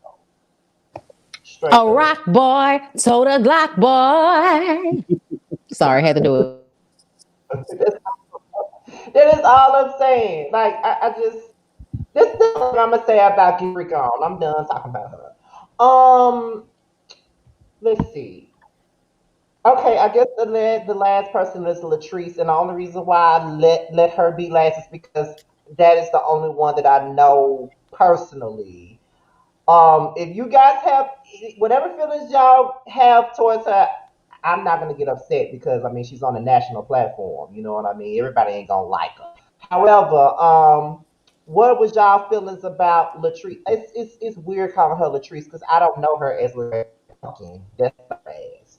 But what are y'all feelings about Latrice? Oh, I like I like Latrice. It's Latrice. her man that's a bit shaky. Yeah, yeah, I like Latrice. I'm just over my man is 20 years, 30 years older than me type of thing. Like I'm over that because that man is obviously stuck in his ways to the point where he sprayed her down on TV saying, well, if they fake ass Mm-hmm. bitches, you'll fit right So on are in with your you. bird. So, that's how and and listen, all of y'all little young girls who thinks it's cool and okay to marry your goddamn men your daddy's age, you're gonna end up like Karen. You in your 50s Yep. and he in his 70s, and you sitting up here trying to convince everybody he's still skeeting his worms in y'all. I'm just saying. Here's the thing: if you go and pull that, it's like having a pet chicken. Sometimes you don't have to get that from the slaughter. Pet chicken. But I like Latrice. Latrice. Yeah. Latrice is cool. Well, Okay, who grew up? Yeah, I like her. Like, who grew up near a farm? Who grew up near a farm? Your aunts and uncles will tell you when you went to visit, don't name them chickens unless you're gonna call them lunch and dinner.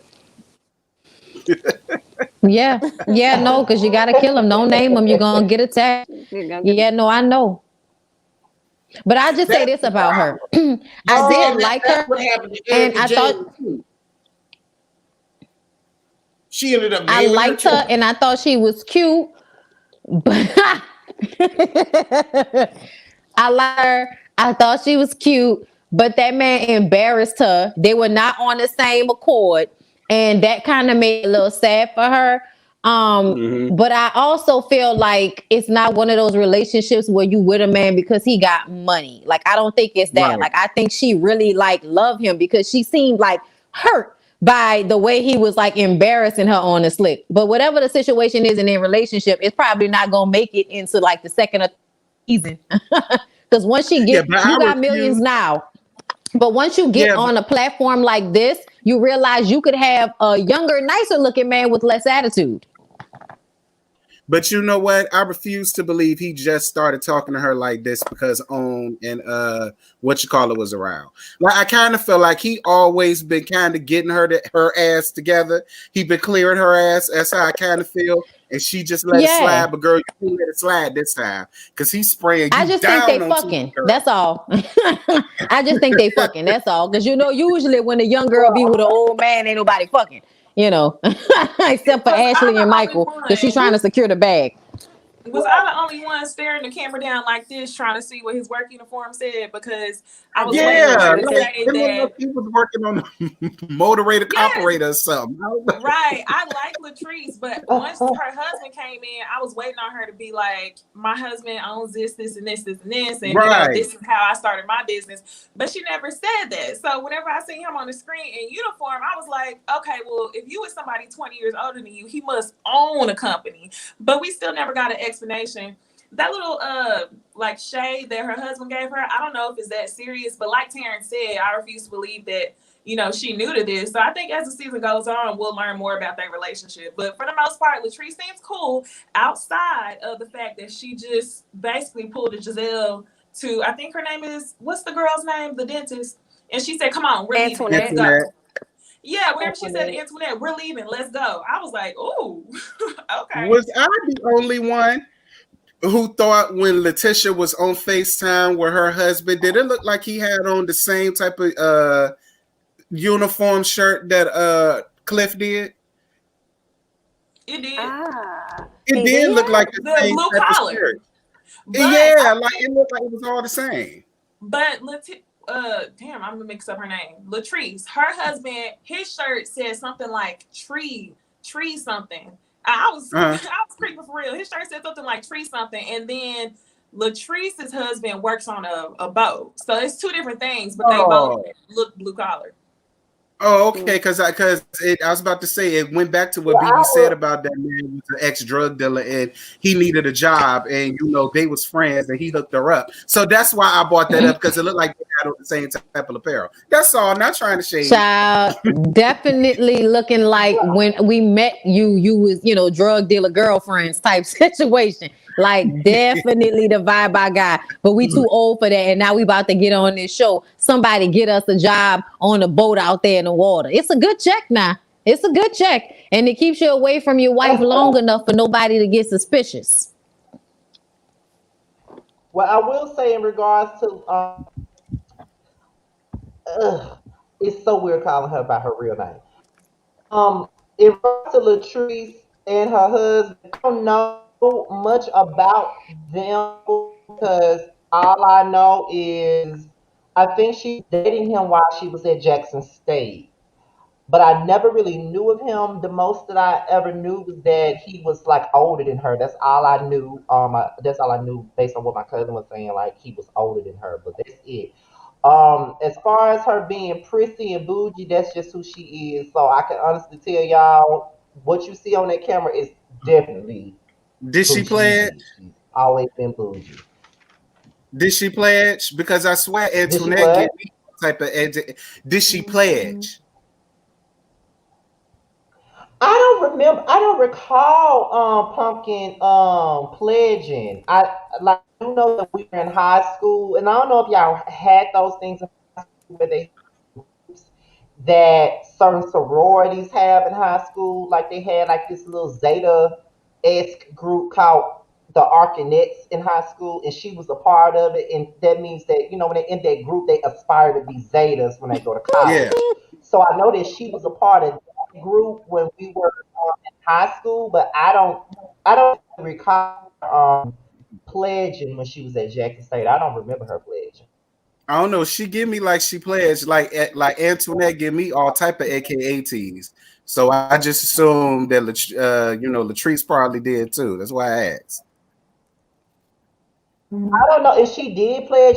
It would have probably been Zeta because I know that's what she wanted to be, but I'm not sure. I don't recall her pledging though. She came to reality. So the only thing I have to say about Latrice is she pretty much alluded to her and her husband being a package deal where if you see me, you see him. If you see him, you see me. I just hope that this don't turn into a Kiki Wyatt type situation where every time we see you, we got to see your damn husband. I'm Right. just saying, like, if it becomes one of those, I am going to be very thrown off and probably not going to give her the best of reviews if that's what I see this season. Mm-mm.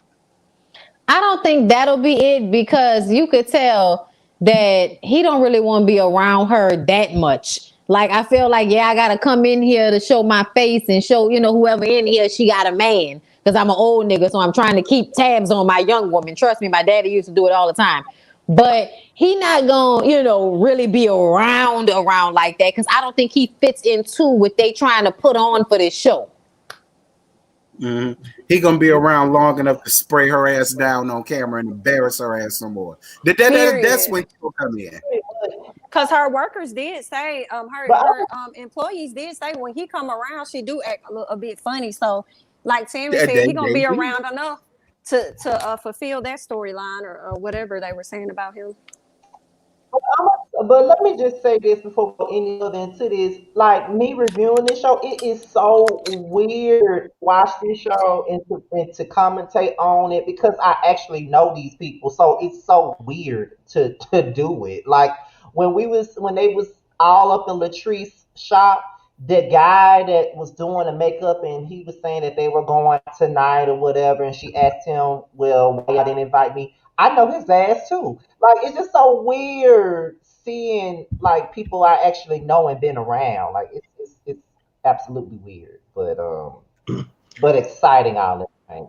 Now, I do want to say one thing, Scotty, because I don't know if we are going to actually talk about when Letitia sat down with Tamra, but more or less when it comes to Letitia, I really hope that this dream of hers of buying that street is realized because I'm Yeah. scared for her, only because of simple fact, like because this is on a show and I mean, you are an African American woman letting a nation know what your plan is to pretty much turn this into a Black Wall Street.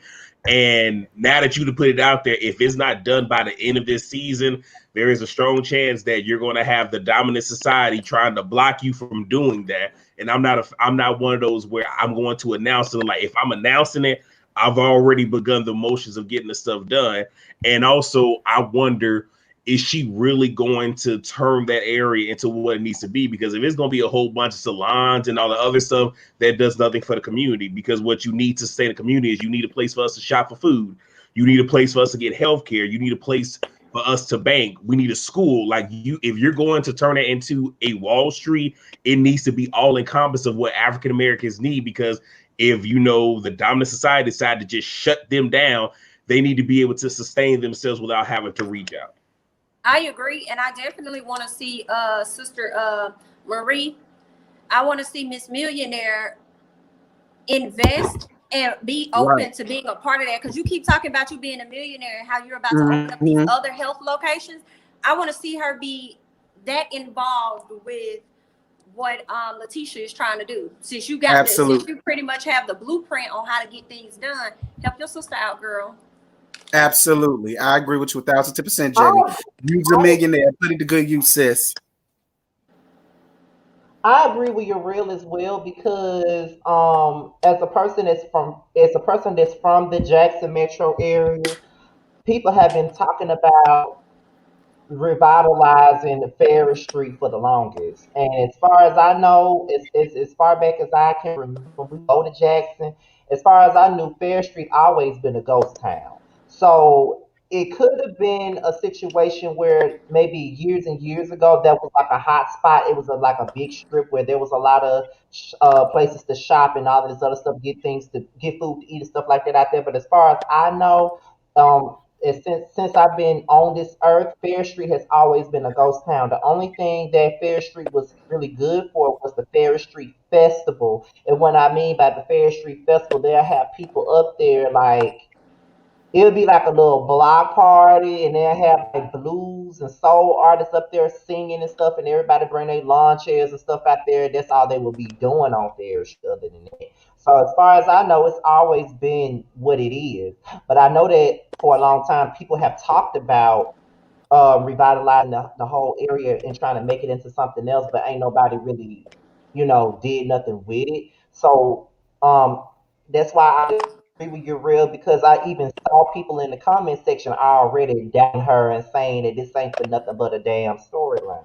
For her sake, I will hope that it ain't no storyline and that she's really trying to put some action behind it because by her putting it out there, people are really going to expect that shit to be done.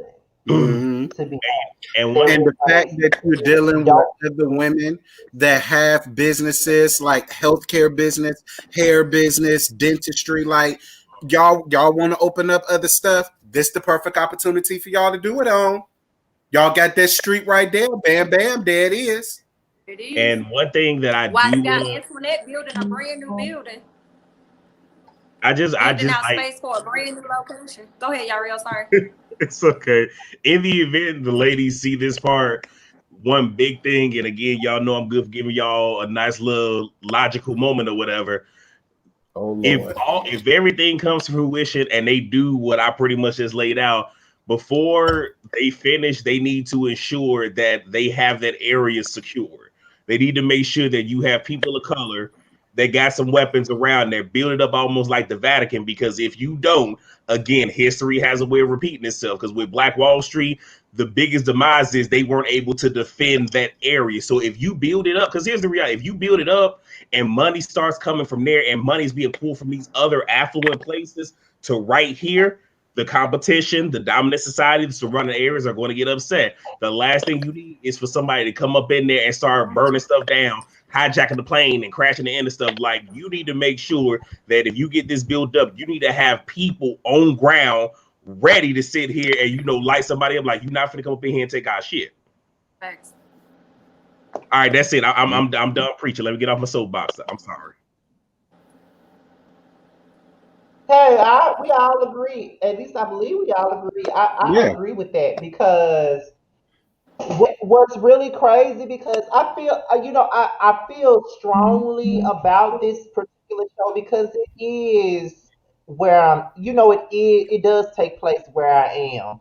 So it's more passionate for me to speak about it more than anybody else because it's where I'm from. So it's like when I see people in the comment section and they're saying, well, they say, Mississippi have a lot of stereotypes and things of that nature, but it's crazy to me because when we have the women on the show, the first thing people are saying is, well, and yet nobody wants to move to Mississippi. Mississippi is this, Mississippi is that. I'm pretty sure nobody wants to move here. It ain't shit for you to have here. So of course.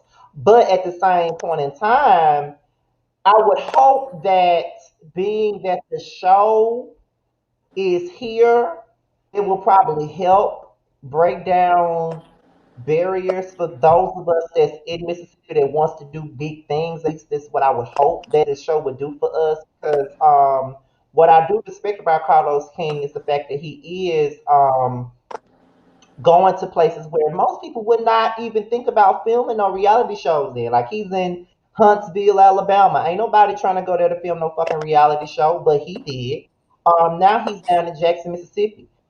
Well, ain't nobody trying to film no reality shows here. The only one that they did here really was Bring It, and we were all surprised that it did what it did. So I can only hope that this show opens up doors for some of us Child. that's here. Yeah, I agree, and I hope so as well. And I really want to know what's the backstory behind Diana and what happened with Bring It, because she seemed like she got a little, vitriol. She was on live the other day, maybe like last week, and she was like, "Don't ask me about no Bring It. I don't know nothing about that." And I was just kind of like, "What's this about?" I didn't know it was all of that. I don't know. Ain't I nothing never really knew. going on, child. They're trying to figure out a way to bring the show back with her being in Atlanta, but because of the child labor laws, the kids can't film over a certain time. Whereas in Jackson, the kids was able to film past 9, 10, 11 o'clock. So that's why the Okay, show is in hiatus right now. gotcha. So it's like y'all out here working these kids to death, and that's not legal. But pretty much, But in real life, pretty much, if cameras wasn't here, it would be legal. That's the funny part, because them kids work pretty hard much. as hell. And That's child, a interesting. mess. I do That's hope. yeah. Go ahead, Bonnie. No, I was just gonna, sum it up and just say I really do hope that they do what Love and Marriage Huntsville wasn't able to do, because I think they were trying to do that same thing, revitalize the area. And even though they have bought properties, that was not the forefront of the show anymore, because everybody is bitching out over their marital issues. Right. So this is another opportunity for that to work.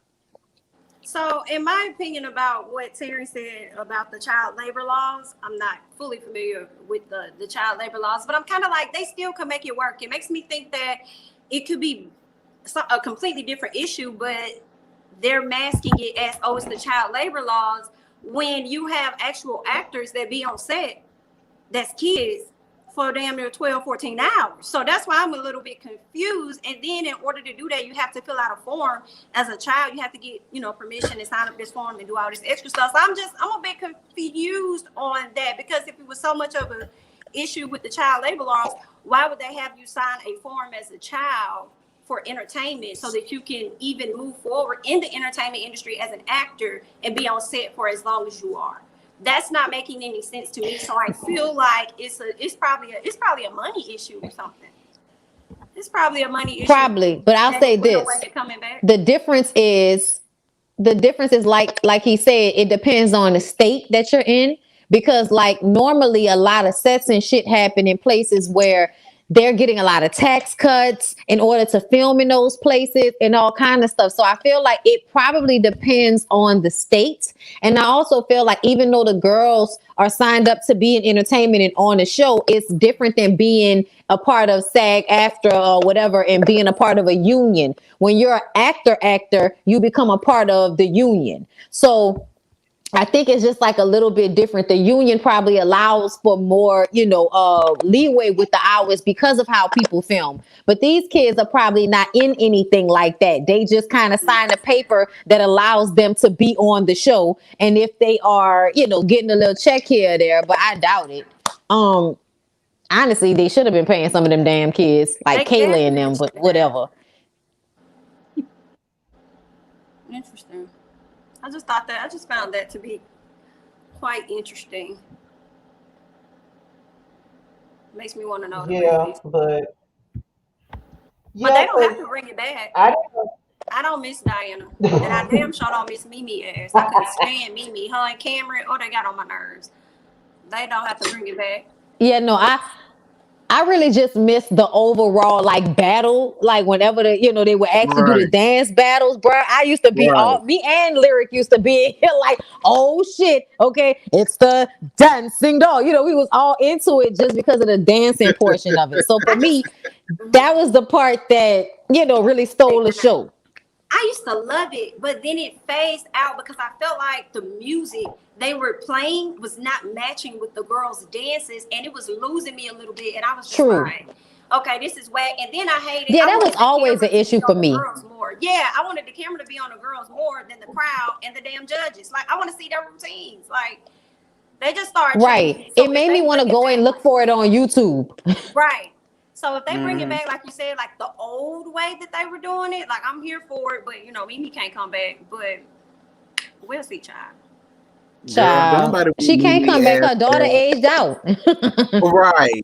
I Right. don't want to see her or Tina ass back, especially Tina girl. I miss Whitney though. I miss I Whitney. loved Whitney. Whitney was one of my favorites, and Selena. Yeah. What was Child, the yeah, way they Selena. just I erased remember Whitney from the show. Yeah. Yeah, that was she used to work at Route 21 in the mall. Child. What happened? Ooh, not Route 21. I said Brittany used to work at the mall, child. We used to see her all the time at the mall, standing outside of Route 21. She looked like somebody that work at Route 21. That damn Wendy's colored hair she used to have. Oh Child. Lord, a mess. You know what, Bondi? That reminds me of when you will review Love and Hip Hop New York, and I think I had posted a clip of you reviewing it maybe about a year or two ago, and that's back when Ra Ali had the red hair, and you would refer to her as Wendy's. This shit used to be so fucking funny to me, and it's still Oh, that's how that bitch look. funny. Her disgusting ass. Don't she have a podcast somewhere? Oh, thieving ass, stealing credit Yeah, No, cards, trying to sell shoes ass bitch. when Daniva called yeah, her it's flea called. market Medea, I hollered.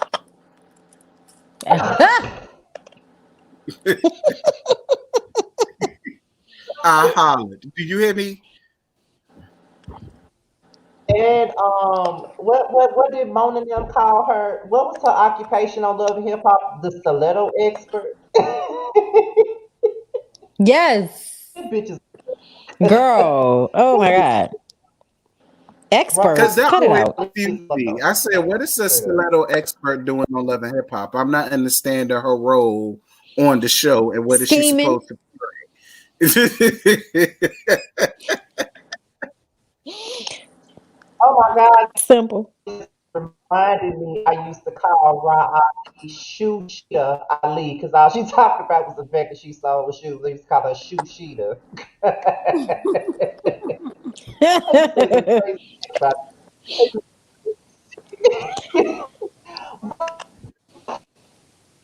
We have one more thing to discuss, I guess, and that's the whole situation with Caesar. Now, I'm I don't done know with that. exactly what happened with that. I know all y'all was in the chat talking about it, but any last thoughts on that Hmm. situation because it's a lot. I don't know.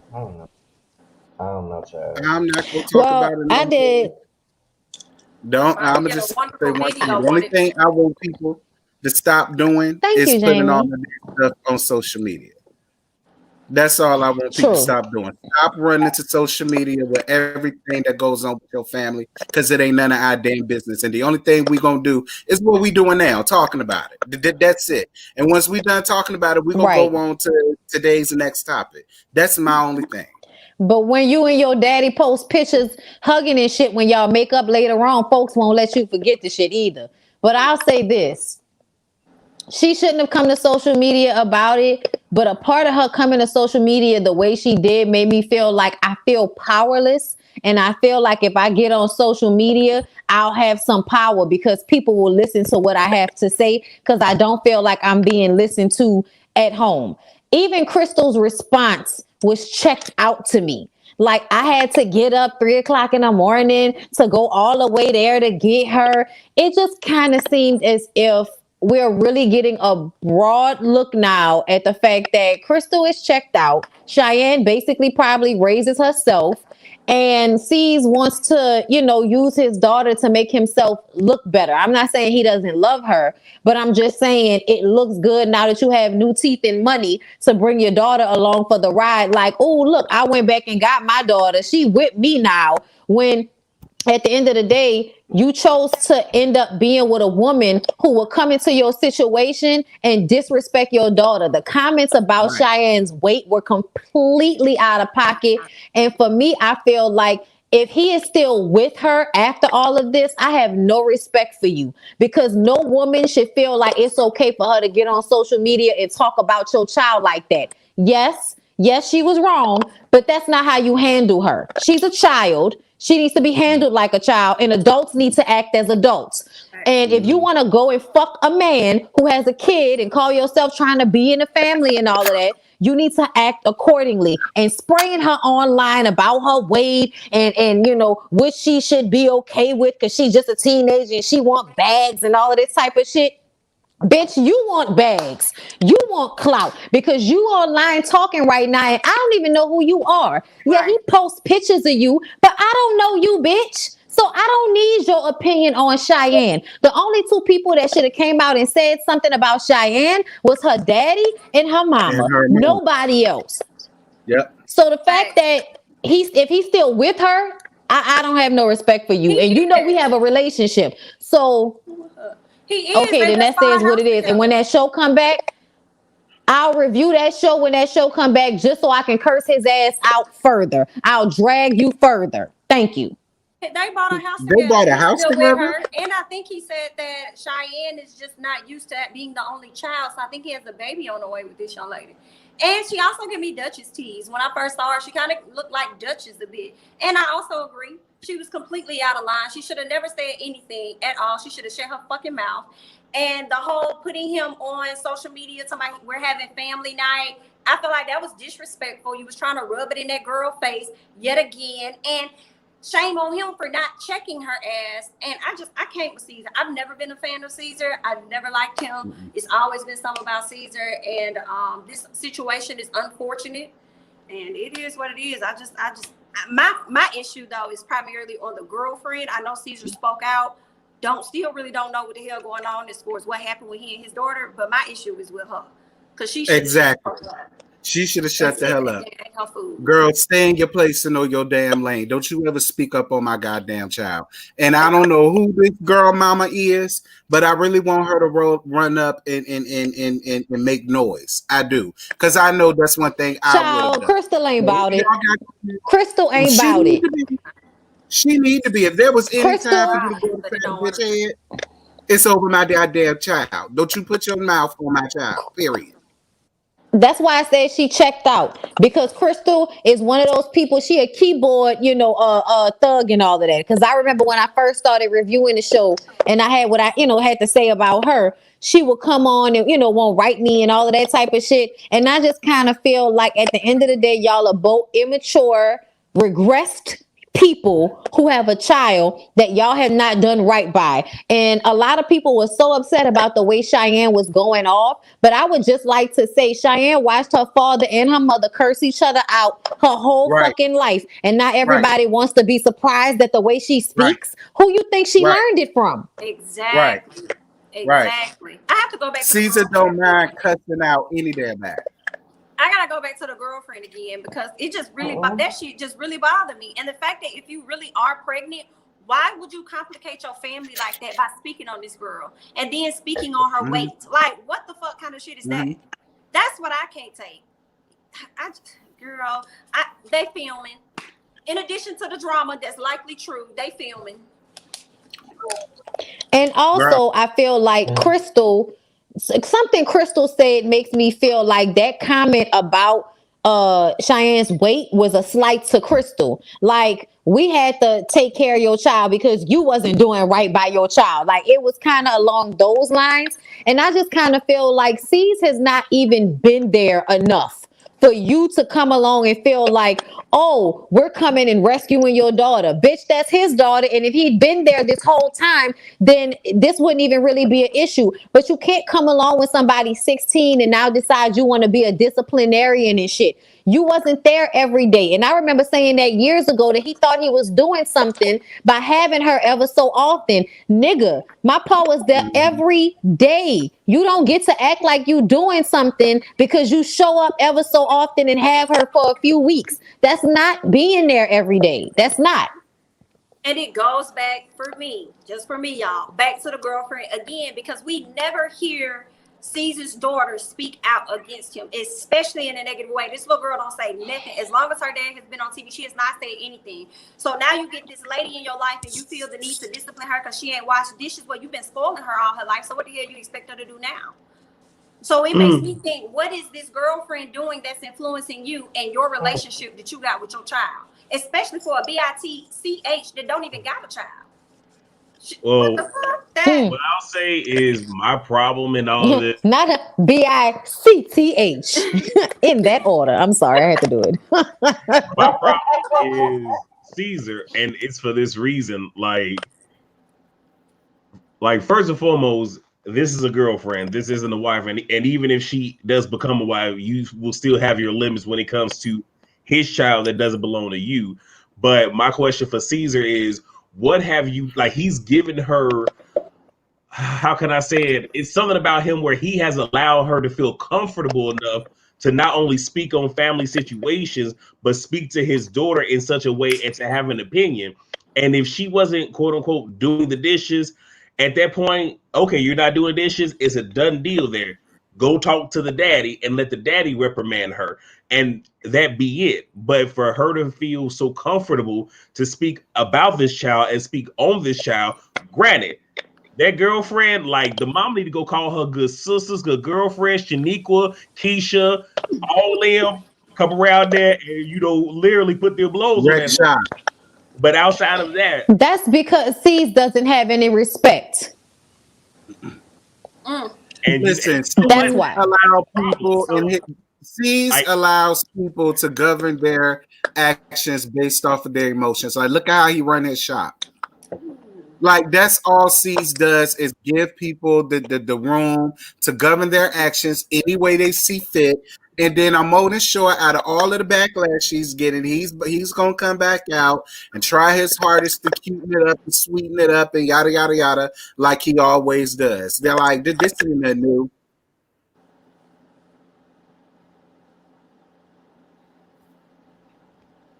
At the end of the day, after hearing all of this, That girlfriend fuck need her ass. Caesar.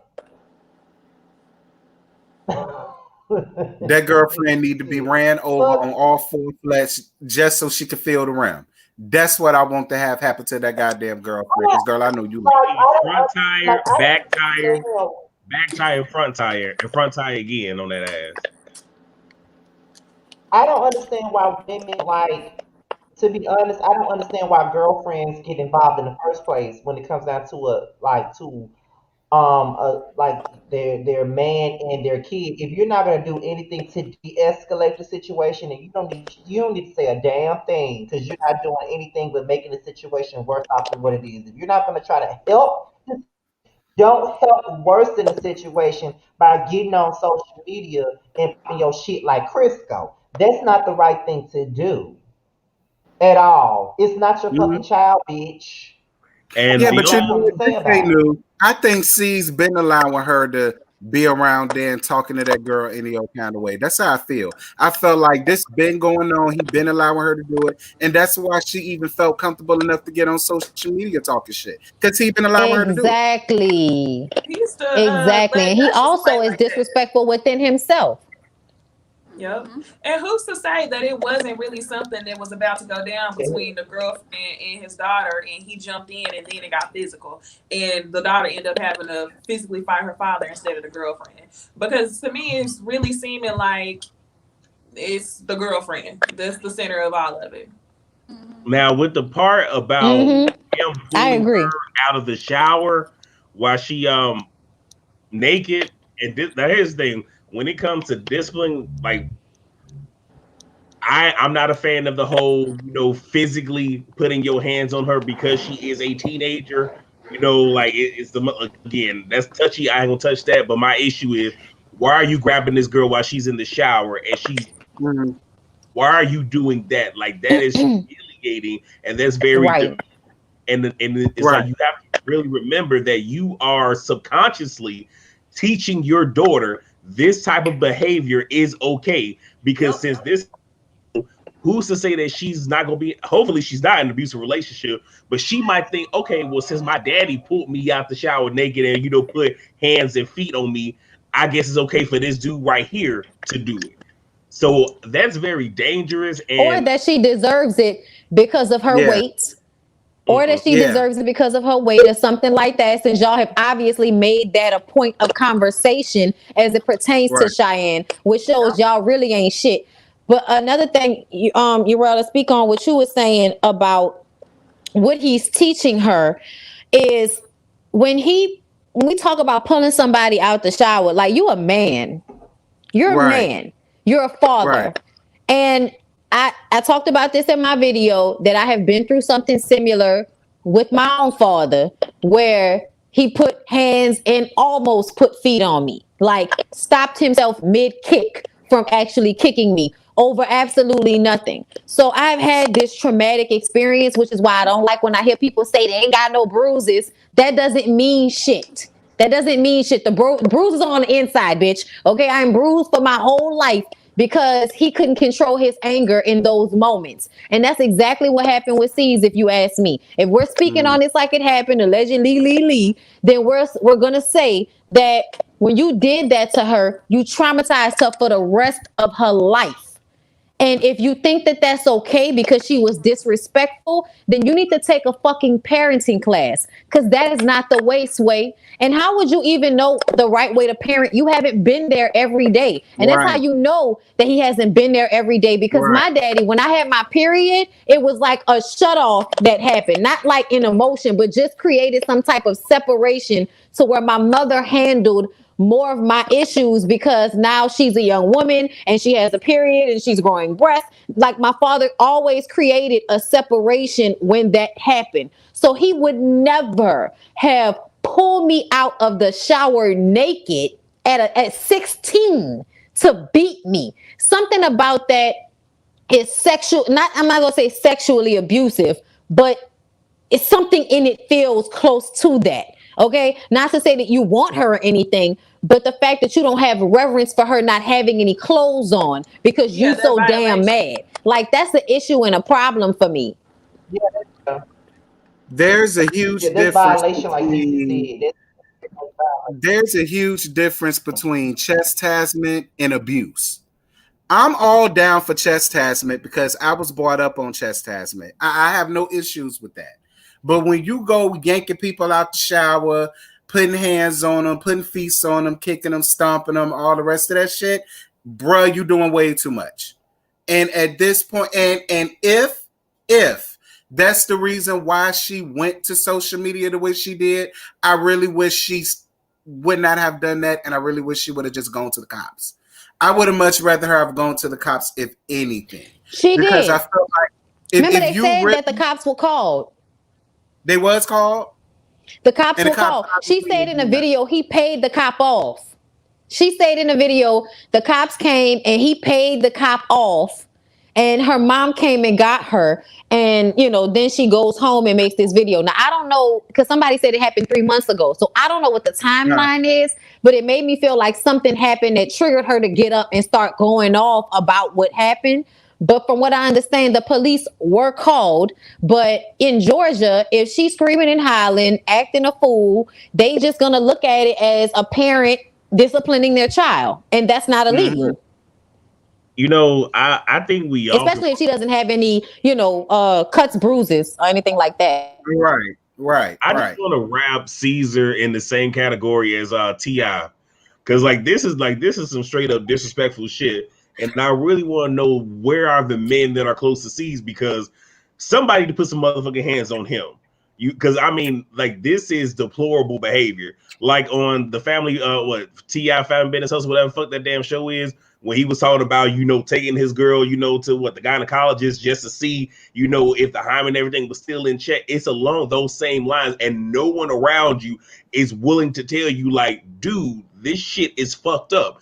And I'm not saying that he can't discipline his child. Look, I got my ass beat, but again, my mother is shorter than me, and again, this is a woman, so I didn't been whooped with an extension cord, a paint stir, spatula, heel of a shoe, leather strap. I done got my ass told the fuck up. Shit, hell, she caught me one time sleeping waiting for my ass to go to sleep and told my ass up.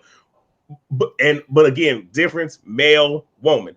But what I'm saying is, like, if you're gonna discipline her, cool. But again, the part that fucks me with, one, putting your hands and feet on her, I ain't here for that. But still, just taking her out the shower, like, this is some very nasty, disgusting shit.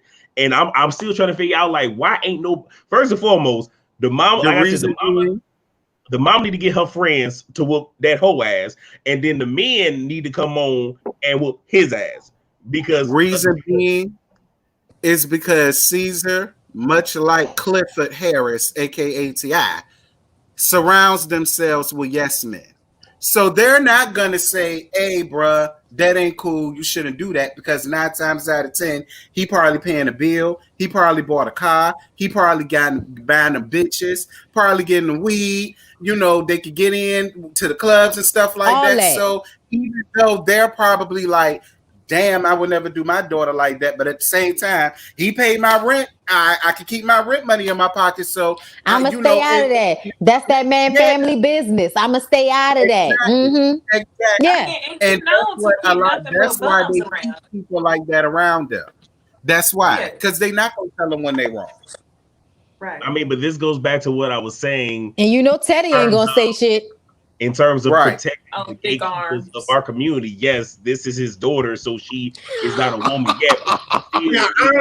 Since you brought up Teddy needs to go to the Brasmith on Amsterdam and 73rd, and Teddy would be in a better mood, because I feel like because his breasts are giving him back issues, and then he I have breath. I have hurt B cups. He's got a floppy C, so he needs to lift them up. He needs that good sports bra too, so when he gets on the train, they ain't jiggling. That's why he's mad all the damn time. That's why Teddy always in a funk. He got sensitive nipples, and they always chafe because his breasts stay jiggling. So he got to go see the Brasmith. The Brasmith. BRASMYTH on 73rd in Amsterdam. Please, somebody get him a gift certificate so he can get them titties under control, so he can get that attitude under control. I stopped seeing it for Teddy that season when they jumped that damn boy, and then Teddy walked around here like he did something. Yeah, I said, Teddy, you walking around here like you beat this boy ass by yourself. The only time we see you rah rah rah is when Caesar is in your corner. So it's like, girl, if you don't get the fuck out, like that was my main issue with it. And that was some sneak shit. And quiet as it's kept. If Alex was real New York, because they know Alex was hood. They knew Alex was not hood. They knew Alex was a bohemian. Yeah, I'm not going to say the word because I don't want Sky to get too I'm respectful. I'm respectful of the platform. But they knew, what word I'm about to say. They knew he was bohemian. And they knew he was not going to retaliate. Now, if you did that to me, okay, here's the thing, because I will get my Dominicans from Dykeman and Inwood. I know Dykeman, the word I'm not going to say. Not the Dykeman. The Dykeman. Not the Dykeman. Like Lil Kim said, I got a whole bunch of dykes on ninja bikes.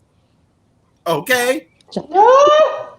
Go back to what people say. We got it going on. Listen, I won't mad at her. It would be a moment. It would definitely, though. It would be a moment. It would be an absolute moment where it's like, okay, if you want to pull this, if you want to do some sneak stuff to me, I can do some sneak stuff to you. I know where you live, and this is why New Yorkers don't try it with each other. And they knew he wasn't about that because I lived on 141st in Amsterdam. You don't pull it unless you want it because you already know, okay, you may mess with this person. They have brothers, they have dealers, they have friends. Mm-hmm. And it's going to get real. Catch you at the outside. There is actually a root in that where it is, I'm going to catch you outside out of that. I'm going to get you at the supermarket. I'm going to see you right in front of Fine Fair. I'm going to see you, and all my tri-staters, I'm gonna see you in front of Fine's Fair. I'm gonna see you in the lobby. That's like, okay, that's I'm not messing with you. What? Somebody said that the girlfriend said that Cheyenne is too busy scheming and chasing dick. Like, why? Like She's Miss 16. Girlfriend, What this the is 16. are you Like, talking about? that's what somebody just put in the chat. I'm just saying But, what they but said. but why does that matter? It's almost like somebody's trying to invalidate what it is she's going through with something as trivial such as this. Like, what the fuck? See, Mind everybody you, don't the need to be girlfriend famous. never disputed Cheyenne. This shit is so good. Everybody ain't meant to be famous, but I can't see it. I just don't even Mm-mm-mm. know what else to say. This shit is so gutter. It's like I cannot believe these people even have some sort of platform for people to be discussing this bullshit. It's disgusting. This is some gutter ass shit. and they like in the top views right now on I Netflix. The Oh my Black Ink God. Crew, like the first 2 seasons, they like some of the highest watched shit right now on Netflix. I was just like, child, VH1 know they're gonna be making money. Viacom. Like Mm-hmm. Oh, y'all, we was supposed to watch I Love have and Hip Hop tonight, I have huh? not looked Oh, I forgot Was all that about tonight? that. Oh I shit! forgot about I Yeah, forgot it I'm was coming recording on. it, so Shout out to P in the I'm comments. recorded. Said C-Town, Alex. Meet me at the C-Town. And that the thing is, like, that is New York, and that's why New Yorkers, unless you really want the beef, you don't go for the beef. You order chicken. You order your chicken, and you shut up, and you eat your food. Well, listen, I'm not from New York. I just moved to West Hempstead 2 years ago. I'm originally from Virginia, and we're just getting our car West on your ass over. Hempstead. You living like that West in West Hempstead, Hempstead. I'm gonna need you to get in my Long DMs Island. what you do because you making a smooth $350,000 year after taxes in a house like that in West Hempstead. Child, that's where the money resides. Where the money resides. child. Okay, Period. listen. I went to the Hamptons before I fled New York. I understand. West Hempstead, all about the When the money resides, let me tell y'all something. I'm about to give y'all. It was the way he was standing, really, that really takes me He out. Oh said that's Lord. on okay. Mary had a little lamb. Okay. As Colin said, maybe they're going to use Felice was that right. for It's snow. a storyline. Could be. Are they in the middle of filming? It's definitely they are. I believe they are. So I It find it definitely very will be a odd part of a that this is storyline. happening. That's why I find it odd that this is happening right when they're in the middle of filming. That's how it always seems to be. And so then when the show comes out, girl, we already know this storyline. We won't give a fuck about this shit. That's where they mess up at. I'm a care. I'm a care because I feel like this is one of those things where people need to do better. Yeah. Yeah, I mean, absolutely. but And I'm even gonna with curse him them out. recording, if she never came out with it, What it probably would have never been shown on the show. So now that it's out there and they're shooting, I think, even though I don't watch Black Ink Crew, but I feel that Me Caesar neither. now will have no choice but He gonna to use it. He gonna use it. If he doesn't use it, it's definitely gonna be addressed, or they're gonna try to get him to talk about it on the show. It's gonna be one of the three. well, It's, you know, it's gonna be like the Ashley Darby I haven't thing, watched Black you Panther. know. Oh, shit, what happened? Child, please. Caesar might just pull a trick daddy and say, man, I don't want to talk about this shit and walk off. That's what he might do. You never know. So what is he gonna do? Spill the Bitch, you camera? don't know Nan.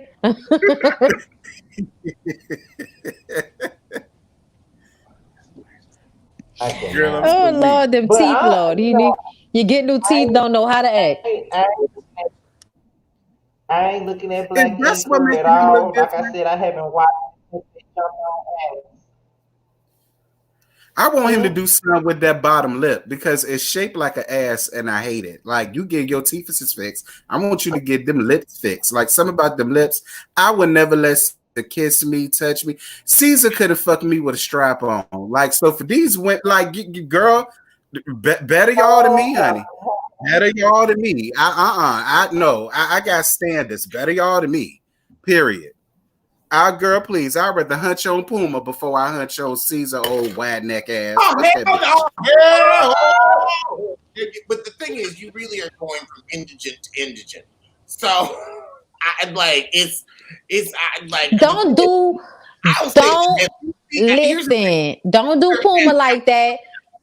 Puma married his baby mother and he mind his business. Okay, don't do that. Puma be there for his kids. Okay, Now, listen. Bondi, I know you cool with Puma, but the nigga look like he got lice. But he also said he got 9.5. Oh yeah. So I mean, You could have lice for 9.5. And the way his frame is, I could see it. I mean, they do have like 3 kids now? Right. He do give me vagina slayer teeth. Listen, just chew some gum. Just chew some gum and put on some deodorant. Huh? I said the way you nod in your head, I know you believe Right. it. Period.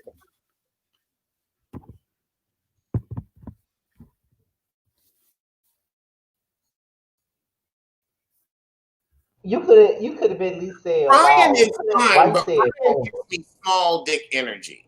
Ryan gives me like barely hitting 6 inches, and because he is black, he feels inadequate. And so even if he's able to do what he needs to do with it, he still feels like he's not enough. And then he's with Rachel. And I'm sorry, but Rachel gives me a Duchess tea. Right, absolutely. I agree with you with Ryan. Ryan do give me little dick energy, but the girls will go for it because he's sexy and he got a body But and his head is too small for his How body. can you So be sexy with little dick energy go? Because then Really, it's too big. That's why I don't like him. See, I live in New Orleans and we got a whole bunch of. Y'all know I'm from New Orleans. In New Orleans, we got a whole bunch of Ryans. It's a whole bunch of pretty complected, nice hair having men around here. So I'm never impressed by that shit because I never like when a man think he cuter than me, and Ryan think he cuter than me. So I would pay that fool. I would pay him absolute and utter dust. Do you hear me? Nah. you give me an ugly man that love me. and you're not lying, but I'll take that. The thing is, they cute. It's like, look, I'm sorry, I'm not looking for, Virginia. I'm looking for a man. I'm looking for big dick energy. And they like, when they have that whole fine hair and all that, it's like, you're giving me woman right now. I'm looking for a man. You're giving me woman. If I am a bottom, I don't need another bottom. Okay, period. See, I don't care how deep your pussy is. I don't care.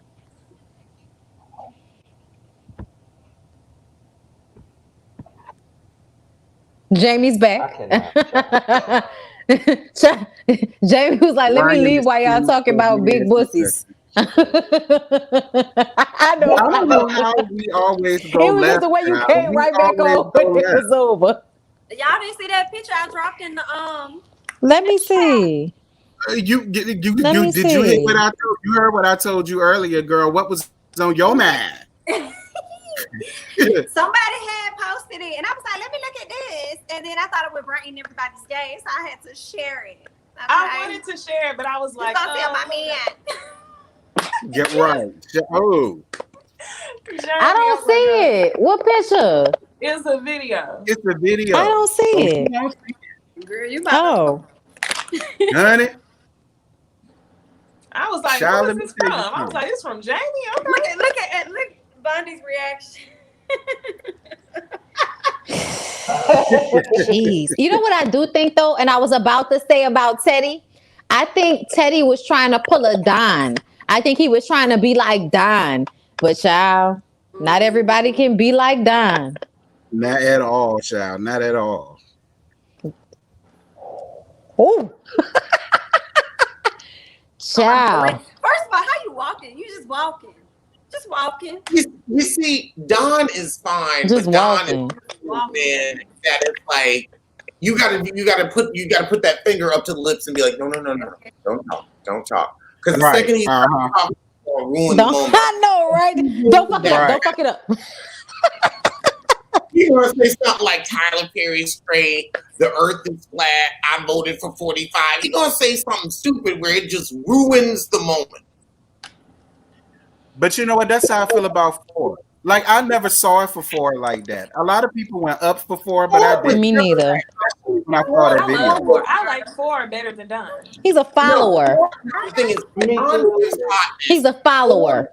when 4 comes out, that's when we can really deal with 4. But like, I will never forget when Bondi and I were on the live and I showed her that video of 4. I sent that to you. I told you, look that up over Twitter. And I said, has a man ever sent you a nude like that? And she said, not from that angle.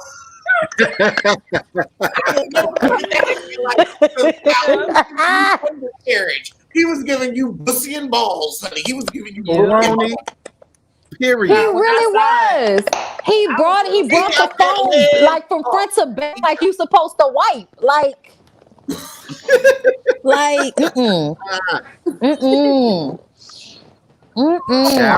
That said a lot. And ain't nothing wrong.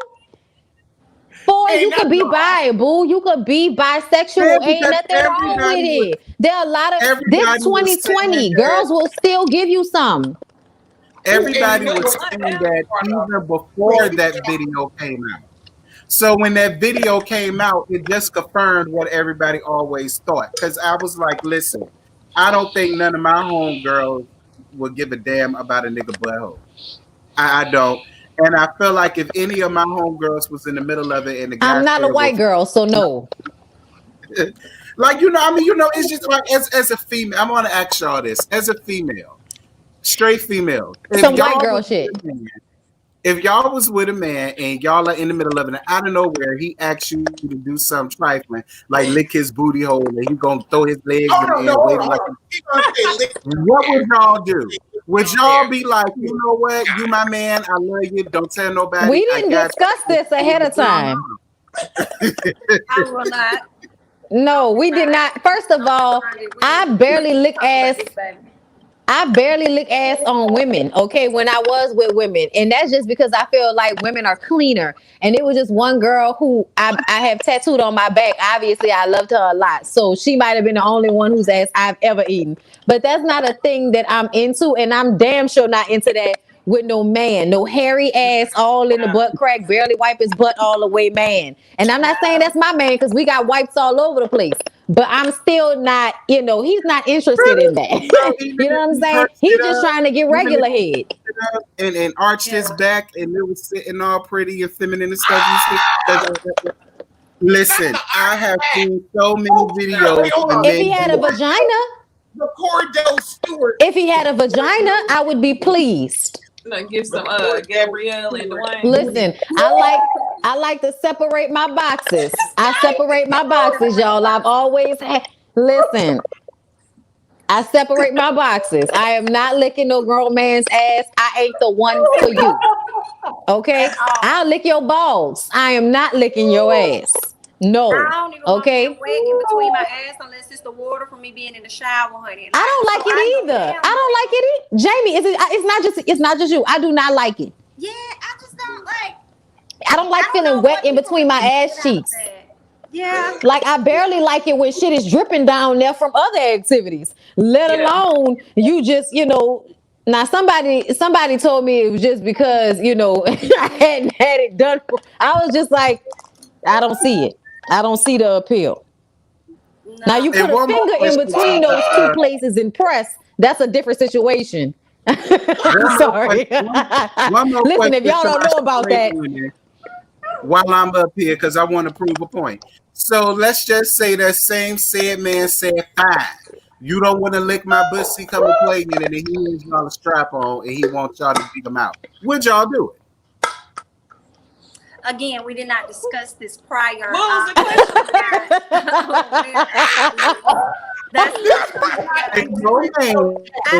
question? Bought a strap on and he wanted you to strap up on him. Would you do it? Listen, I asked one of my homegirls that, and my homegirl says she would put the shit out of her man just so that he can understand the way he be making her feeling sometimes. And I said, you know what? It's not the same. I promise you, it's not the same. It is not the same. How I feel getting penetrated in the vagina is not how I feel getting penetrated in the butt. I promise you, those two things are not the same. However pleasurable they Girl, may speak be. for Out that yourself. secret. Speak for Thank you yourself, for honey, because letting out you that ain't You got know, to as listen. soon That as is you a ask that pleasure. question, I am gonna speak for myself. How you know? there are two couples that come to mind as you talk about this. The first one is Ashley and Michael Darby. The second one is Gabrielle and Dwayne. Why you say Gabrielle and Yes. Dwayne? I'll tell you Because she why she talked said, about it. wait, hold on. I might lick Dwayne's ass. Let me please. She said, I might lick Dwayne's ass. Please, please. Dwayne She gives me said, wax booty hole. she Dwayne gives said, me clean and wax booty hole. He's never left anything in his boxers. yeah. I feel like Dwayne is somebody whose butthole is probably impeccably He clean, seemed like and he that get would waxed. probably make me feel safer. oh, please. He Yes, gives he me. definitely seems like he gets waxed. So I have to tell you I bet how I Gabrielle know that he's eating his ass. Because he had on an anklet and then he had a rum raisin toenail. And I've seen men eat toenails because they rockers or whatever, and they're like, okay, let's remember.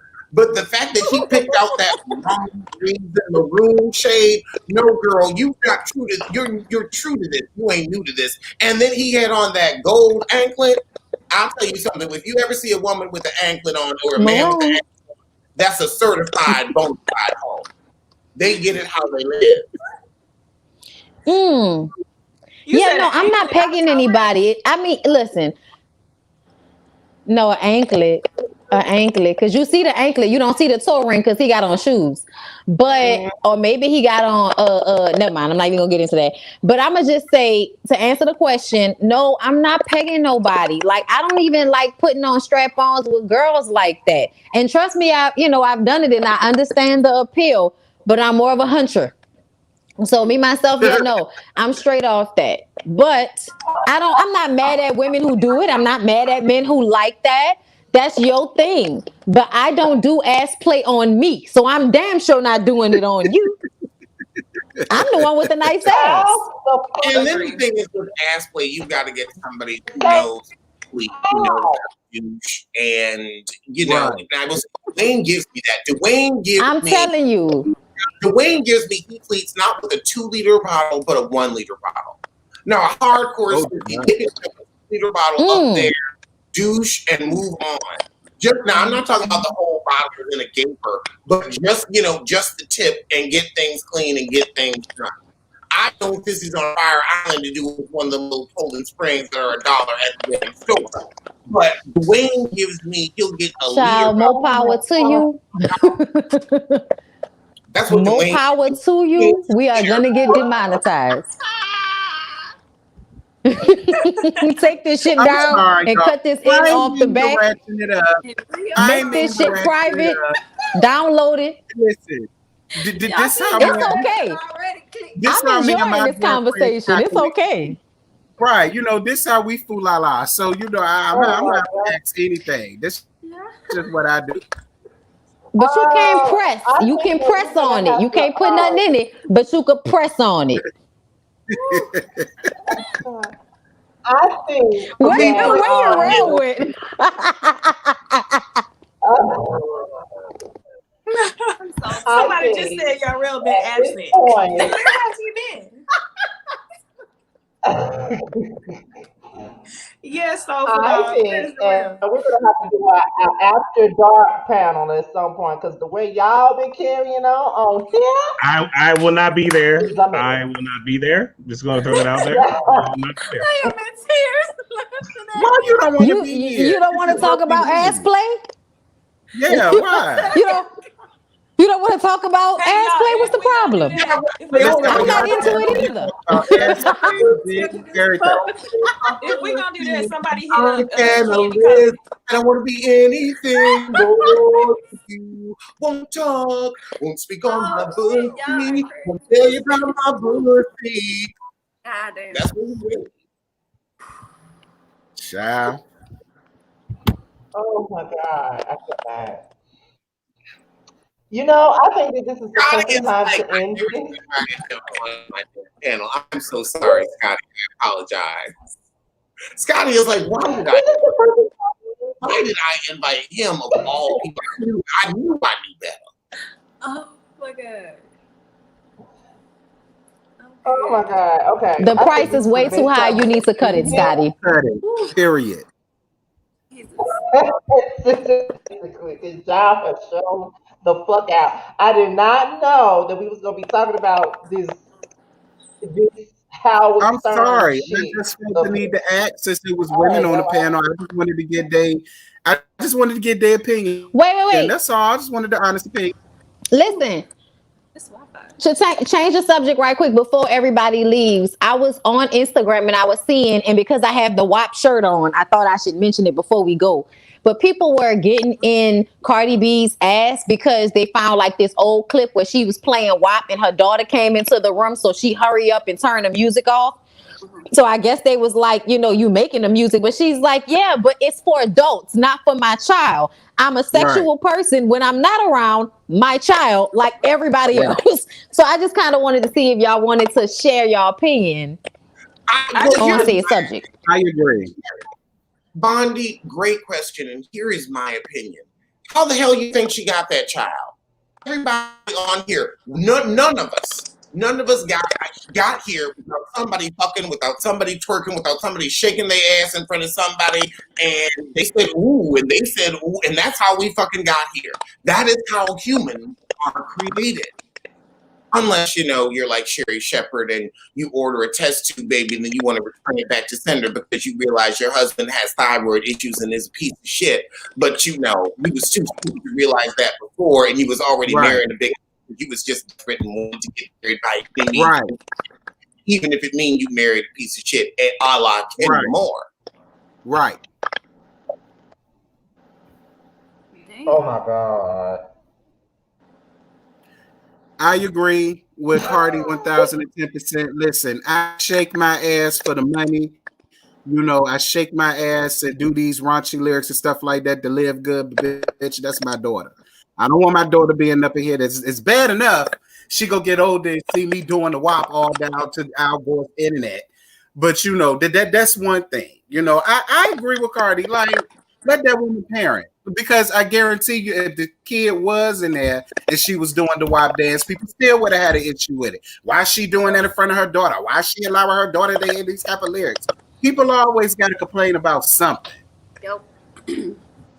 And they always want to make her responsible for raising their kids. Like, if you don't want your kids to listen to the song, you need to be monitoring your child. Yep. Right. I agree with both. And that's another thing. Y'all parents need to stop doing that shit. Stop allowing Nicki Minaj's and the Cardis and the Rihannas and the Beyoncés to raise your damn kids, girl. I ain't grow up like that. And if I did, I got raised by good ones like Diana Ross, Anita Baker, Melba Moore, Stephanie Mills. I was raised by the best, goddammit. That's why I'm a freak to the core now. But that's another story for another day. But you ain't have no R. Kelly in there. I was raised by Trina. Okay, listen. I was raised by Dionne Warwick. Lift up her tongue, keep ya. I was raised by Dionne Warwick, so I'll give you, time to get ready for love. I'll give you that. Dionne taught me how to be a private hussy, how to be a real hussy, how to get my hussy on, let everybody know she was truly a lady of the world. She knew how to be a wife, right? Child, Millie Jackson. Millie Jackson is all I got to say for what then went down over here. Okay? And Betty Wright taught me how to be a cleanup woman and not a side chick ass thought. Let me say that. Because it's a complete difference between a cleanup woman, and a thought and a side chick. Totally different. That's how we was raised. So you not.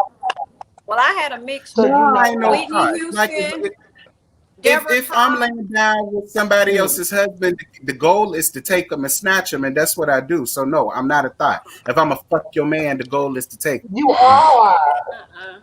You are. You You a hoe. What you are. was You saying, Jamie? are. I was just saying I had a mixture. Yes, My because childhood, I had Whitney Houston, I had some Deborah Cox in there, I had a little bit of Splackavelli, a little bit of Yes, 69 Boys, Blackabilly.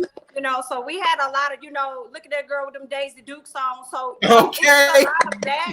But I didn't, when I got older, I wasn't no slut or nothing. You know what I'm saying? I held on to myself. So I mean, Yeah. I mean, I agree. I remember like back in the day when I was a kid, like, okay, so we was like one of the first people I know that was making CDs and shit. And like 99, we had a computer and my daddy would make Right. CDs. So we were sharing a computer and I Got That Fire by Juvenile on album and he listened to it and put all the parental controls on the TV. Mind you, I've been raised without parental controls my entire life. I've been watching porn since it would flip over at a certain time at night. I know y'all remember that if y'all old Okay. enough. Okay. Period. All right. Period. Yes. So I was like, how you gonna come and put parental controls? Your parents had a hookup cable. Listen, I told him I had to go to my daddy. Yes, I had to go to my daddy and tell him, I was like, Daddy, I can't watch whatever R-rated movie. It probably was What's Love Got to Do with It. And I was like, I can't watch What's Love Got to Do with It, Daddy. What you did to the TV? He was like, well, I heard that song you was listening to. I said, Daddy, I know that's just a song. Like, I don't want to be like that. I know it's just a song. And he was like, okay. And then all the parental controls were gone again. Because I was like, nigga, I've been watching people fuck for years now. Right. And it's your fault because you the one with the duffel bag full of porn. Like, what? Okay. Now, I'm like 12 years old. Now you want to like stop me from hearing salacious things, man? Get the fuck out of here. I cannot. Oh wait, somebody in the comments. Somebody in the comments said Cinemax at night, and I'm sorry, but you couldn't see penises on Cinemax at night. They would give you tits, and that was it. But there was always a real porn double. There was always a real porn double to Cinemax. I don't know if y'all paid attention, but like Cinemax would have like the edited version of the porn. They would have like an edited version where they would cut like, cut penetration and stuff that was in the porn that made it porn. They would cut that out and put it on Cinemax because I have seen like Space Nuts and other ones like from back in the late 90s, early 2000s. Listen. But I will say, as a sissy, I was deprived. Time for us to go. It is time to go. Because you always get a little penis segment. Other than that, you didn't see it. You know, the Pornhub came around where I was actually able to do, oh, I can see penises too. Okay, period. It is. What the hell he got going on, girl? I love his silk pajamas. Nah, he just got his nice. Yes, that's what I was trying to show y'all, his pajamas, but he won't show me his ass in his pajamas. I love the pajamas. So fresh. It's time for me to end this. So let's just say this. Oh my God. Lyric got his shimmy on in them silk pajamas. Oh my God. Let's just say the next panel has probably been one of the most entertaining panels we have done so far. Let's just say that. Because y'all have been on one since we was backstage, since we came on the camera. Y'all have been on from the damn jump. Okay, this has to be the funniest one. I know I'm gonna be watching this one over and over again. I know I am. I know. Because this has been the funniest one we've ever done. I know y'all can agree on that. Yeah. First of all, as I always do, thank you to the people that's in the chat. Thank you to everybody that came in. All of y'all that came in. Thanks also to Bonnie Blue, Jamie, that's me, Niecy Dixon, Uriel, and Terrence for always being a part of the panel. Also, thank you to Alexander Rogers for being our special guest. While Josiah is not here, but the people in the chat is saying that you need to come up here more often and you just might, okay? Because listen. Scotty, I am honored that you asked me to be here. I love you. I've always loved you. I love this panel. This has been, and also everybody has been so supportive of each other. We all have had a beautiful exchange of ideas. We've agreed to disagree. I love it. And if you ask me to come back, I will always be. This has been a ball for me, an absolute ball. Yeah, you listen. I don't know what it is, but it's been fucking hilarious. Okay, it's I been try. fucking hilarious. Everybody, we all laughed till we cried because I know Jamie looked like she was trying to laugh herself into a coma earlier in this panel, like straight up. Laughing at y'all right now. Niecy, she was laughing her ass off. I will honestly say that Bundy and Cry. Terrence and Alex have really shown their ass tonight. The three of them right here in that line, In that they have shown line. their ass tonight. In that one. Yes. I had to walk away for a second. Y'all had got too raunchy for him. He had to walk away for a second. He had to go read the Bible for a minute. Really? You ain't have no historical context for the conversation? Yeah, because I was wanted to do looking to take for it back to Adam and the Eve. history lesson. What did y'all want me to say? Y'all in our military folk. We don't ask and we don't tell. Like, what did you want me to say though? I had nothing to contribute. I don't know. Maybe it was something in the military you could tell us about how it correlates. Maybe you could have just said you like your balls tickled. I don't know. You could have added in some way. With a feather duster, child. I said about with a what? You're around. Come back. We about to leave. Before we go though, for real, is there anything that you guys have coming up that you want the people to know about? We can start with Bundy, like any other shows that y'all are reviewing that y'all want the people to that y'all reviewing and stuff like that. Y'all can go ahead, like any upcoming shows and stuff like that. Yes, I And in will your case, definitely. another. I'm gonna be doing Station Head on Thursday night. I'm gonna let y'all know the exact time, but I'm gonna do MF and advice so people can call in and we'll do the advice thing over there on Station Head. Also, I'm going to be reviewing Bell Collective because I know people were like asking me. Yes, I am, and I'm going to be reviewing Bridgerton. I'm actually on episode 6 with my notes, so I'm gonna be doing like probably like a 3 or 4 parter with it. I saw Jamie, I saw you were doing it too. I need to check out your reviews because Bridgerton is everything, just so y'all know. All right, I'm done. Okay, yeah. As for me, Jamie. I am. Be sure to check out my channel. I'm reviewing Real Housewives of Atlanta. Still doing Put a Ring on It. Ready to Love. Bridgerton is another one that I am doing reviews for. I will be working on getting episodes 6, 7, and 8 up for you guys. And upcoming this week, I do believe Growing Up Hip Hop is coming back, so I definitely plan on reviewing that. And then it's a bit shaky for me on The Real Black China because that's coming on as well Thursday, so I may do that as well. So just make sure that you're subscribed to me, have your notifications on so you can see all the videos that I have coming out. Okay, thanks. Niecy. So, y'all, of course, Bell Collective, Real Housewives of Atlanta, Old Boring Self, Salt Lake City, Grown Up Hip Hop, and I am teetering back and forth. I'm gonna test this on my channel. I know, like the people on my channel, y'all like to watch a specific thing, and that's it. It's not too many of us watching it, but I'm gonna test out The Bachelor. We got our first Black Bachelor. He came on tonight, so I might test that out for a couple of episodes and see how it goes. Okay, Alex, what you got going? I encourage you all to watch my wonderful or listen to our wonderful podcast, Pop Roast, with me and my dearest friend, Chris Diggins, and support our sponsors, Bacon Earbuds, Warby Parker, Best Fiends, Hello Fresh, and many others when you listen to the show on all streaming platforms available. That's Pop Roast. Pop Roast. Thank you so much. So You're real. in terms of shows, Real Housewives of Atlanta, Bell Collective, Little Women, Atlanta, which I think is coming out in like 2 weeks. Real Housewives in New Jersey when it comes back in February, and possibly Growing Up Hip Hop. I'm not sure yet.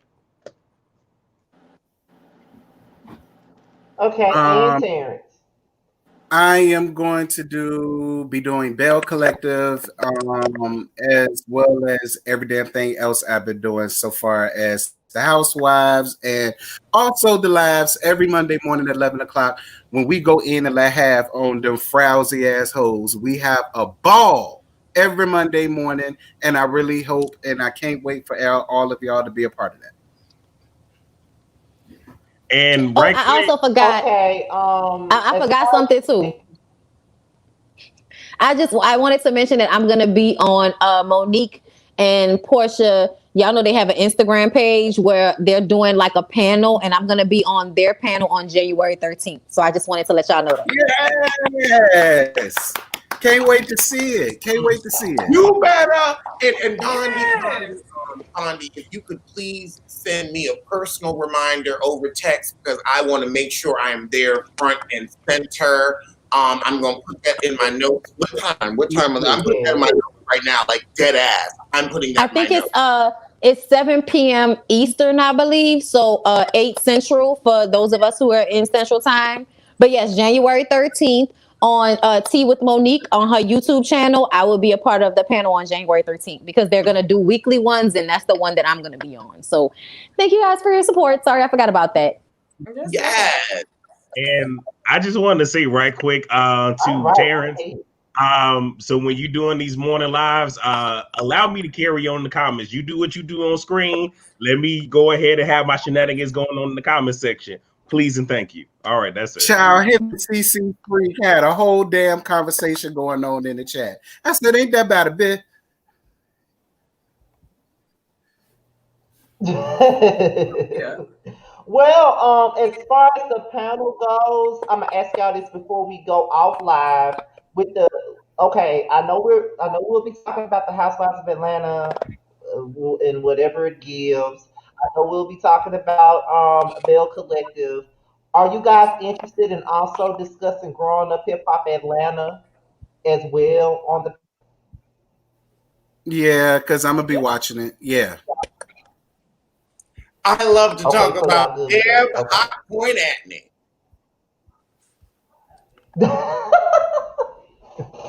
Okay, well, I'm sorry. once Everybody, again, I want to ask before we leave. Let me ask everybody: doesn't Deb give you that hot point stove bill, that hot point stove tea, that 1950s to 70s, kitchen appliance from a refrigerator to a stove? Isn't there a level of boxiness that she gives that just says hot point? She definitely gives a refrigerator. She definitely gives a refrigerator vibe. No lie. Yeah, No lie. And I'm talking do about the give refrigerator me with the freezer on the top. yeah. She does. She do give me flow model TV shape. She do. With her MAGA ass. Oh Girl, my I can't wait God. to read that. Lord, I can't wait to read that. Oh gosh, Coming I out. already knew what type of I'm gonna refrigerator go y'all was see talking it. about. And not That's the what thing I'm still going freeze. to have to do. That's what, you see, now, Deb Atney, you may be a black woman, but if you got out here and voted for Trump, you are a goofy white bitch. And that's I'm just saying, Deb. I love you, Deb. It ain't no shade, but I'm gonna have to go in and laugh with that whole MAGA shit. I am. No shade. no rewards. Oh God. Oh Jesus. I didn't act in the ass the This whole girl, time. y'all said. I am so sorry, Scotty. I have been a complete bother. I have been an eyesore. I am so sorry that you invited me on here because, child, I have cut the child. Deb do sound like she been smoking Virginia Sims since she came out the womb, child. She got that raspy, deep voice. That Marlon Hampton voice. Here's the thing. I'm a smoker. I'm literally. Now, how is as a smoker, I can still give you a better note than Dionne Warwick. That's what I want. Oh, If she could just remember the damn words. Right. Whitney Girl, Smoke. we came on that girl Whitney every Smoke. song. Whitney Smoke absolutely She was singing that's and the still friends some of under the ground. you know the way to San Jose. Whoa, whoa, Listen, whoa, whoa, whoa. Whitney will smoke 3 or 4 Newports and get your ass on stage and tear the house down. Okay? Period. On the record. Oh, child, that's making me think about somebody had just posted a appreciation egg for the Winans for BB and CC, and you know they would have like performances with Whitney all the time. Child, that was back when people know they was singing. Okay? I just want to say one thing real quick before we get off. If y'all are living in the state of Georgia, this is to the people watching. Please make sure y'all go out and vote tomorrow. Please do not forget. Please go out there and stand out there for the people, honey, so that we already flipped the state as far as the presidency. Please, let's do it again when it comes down to the Senate race. It's extremely important for us, okay? Especially with us save us. president. Please save us. Yes, please save us. With us having a Democratic president, and then majority of the House would be majority of the Senate would be Republican, then that's going to be extremely difficult for him. So being that a lot of y'all voted for him to be in office and y'all want to be able to have him pass certain things or whatever, let's make it easier for him and ourselves by going ahead and flipping the Senate for Georgia on technically today, Tuesday the 5th. So make sure y'all get out there and vote. I just wanted to say that. Yeah, Shammy. And I'm going to add something to that as well. Definitely make sure to do that. And y'all, we have to do better about voting, period. I'm talking about for governors, for mayors, school senates, like vote. Because people think that the city stuff don't count, but it does. We need to make our voices count. We need to make our voices heard. Go out and vote. If you vote, vote. Please.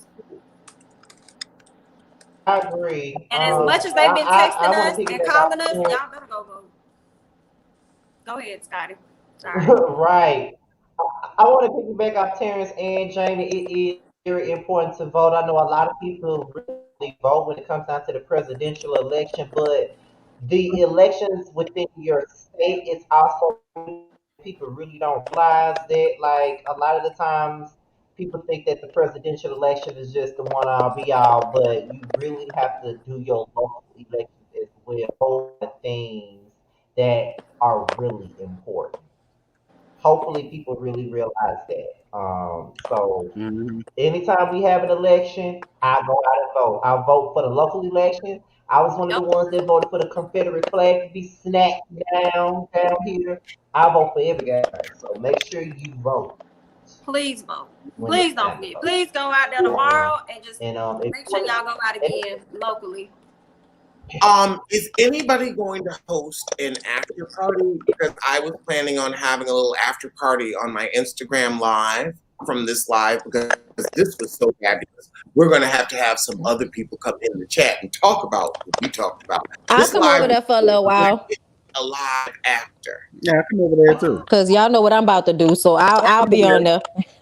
Girl, we're going to be on my Instagram.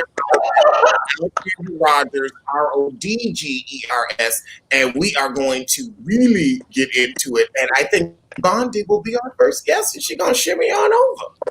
Yeah, I'm going to shimmy on over there. I'm going to be watching. I'm going to be watching. All right. I will say, I have met, out of this panel, I've met Bondi in real life, and I've met Yarel in real life, and they are both really sweet, amazing people. Oh, and I've met Lyric too. And like I told Bondi to her face, and I will say this publicly, and I hope you don't mind it. They get, you know what, quiet is, now that I think about it, you were the first Monique Samuels and Chris Samuels that I met.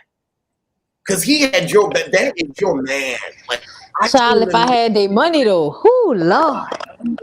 But yes, he does give a security tee.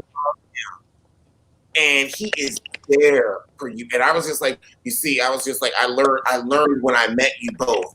That's the kind of love that I feel. Oh, I appreciate that. Child. That's beautiful. And also, I love y'all. And also, Bondi is amazing on her own. And I was just like, when we met in the city, I was just like, she really has to come back here because she's fucking awesome.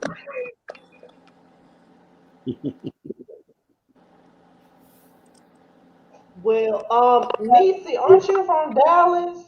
Don't you Yeah. live in Dallas? Yep, I'm in Dallas.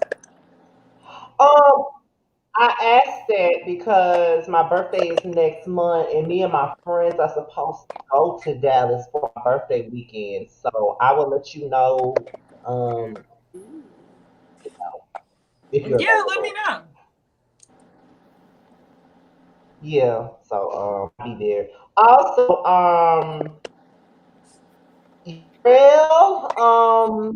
my cousin has asked me to come back to Chicago. I don't want to come right now because it's too cold and COVID is out. I'm away.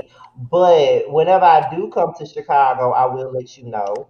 The next time I'm in Atlanta, Jamie, because I didn't even know you were in Atlanta. I thought you was in Alabama. I don't know why I thought you was in Alabama, but next time I come to Atlanta, we gonna have to get together when I come to Atlanta.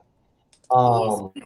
I remember one of the last few times I came to New Orleans, me and Bundy was supposed to get together because I was there for my birthday, but we couldn't because it was Valentine's week, and that's the fucked up part about my birthday. It's within the same weekend as Valentine's Day all the damn time, so ain't nobody trying to celebrate with my single ass. And Alex, are in Vegas or New York? Vegas. I'll be in Vegas.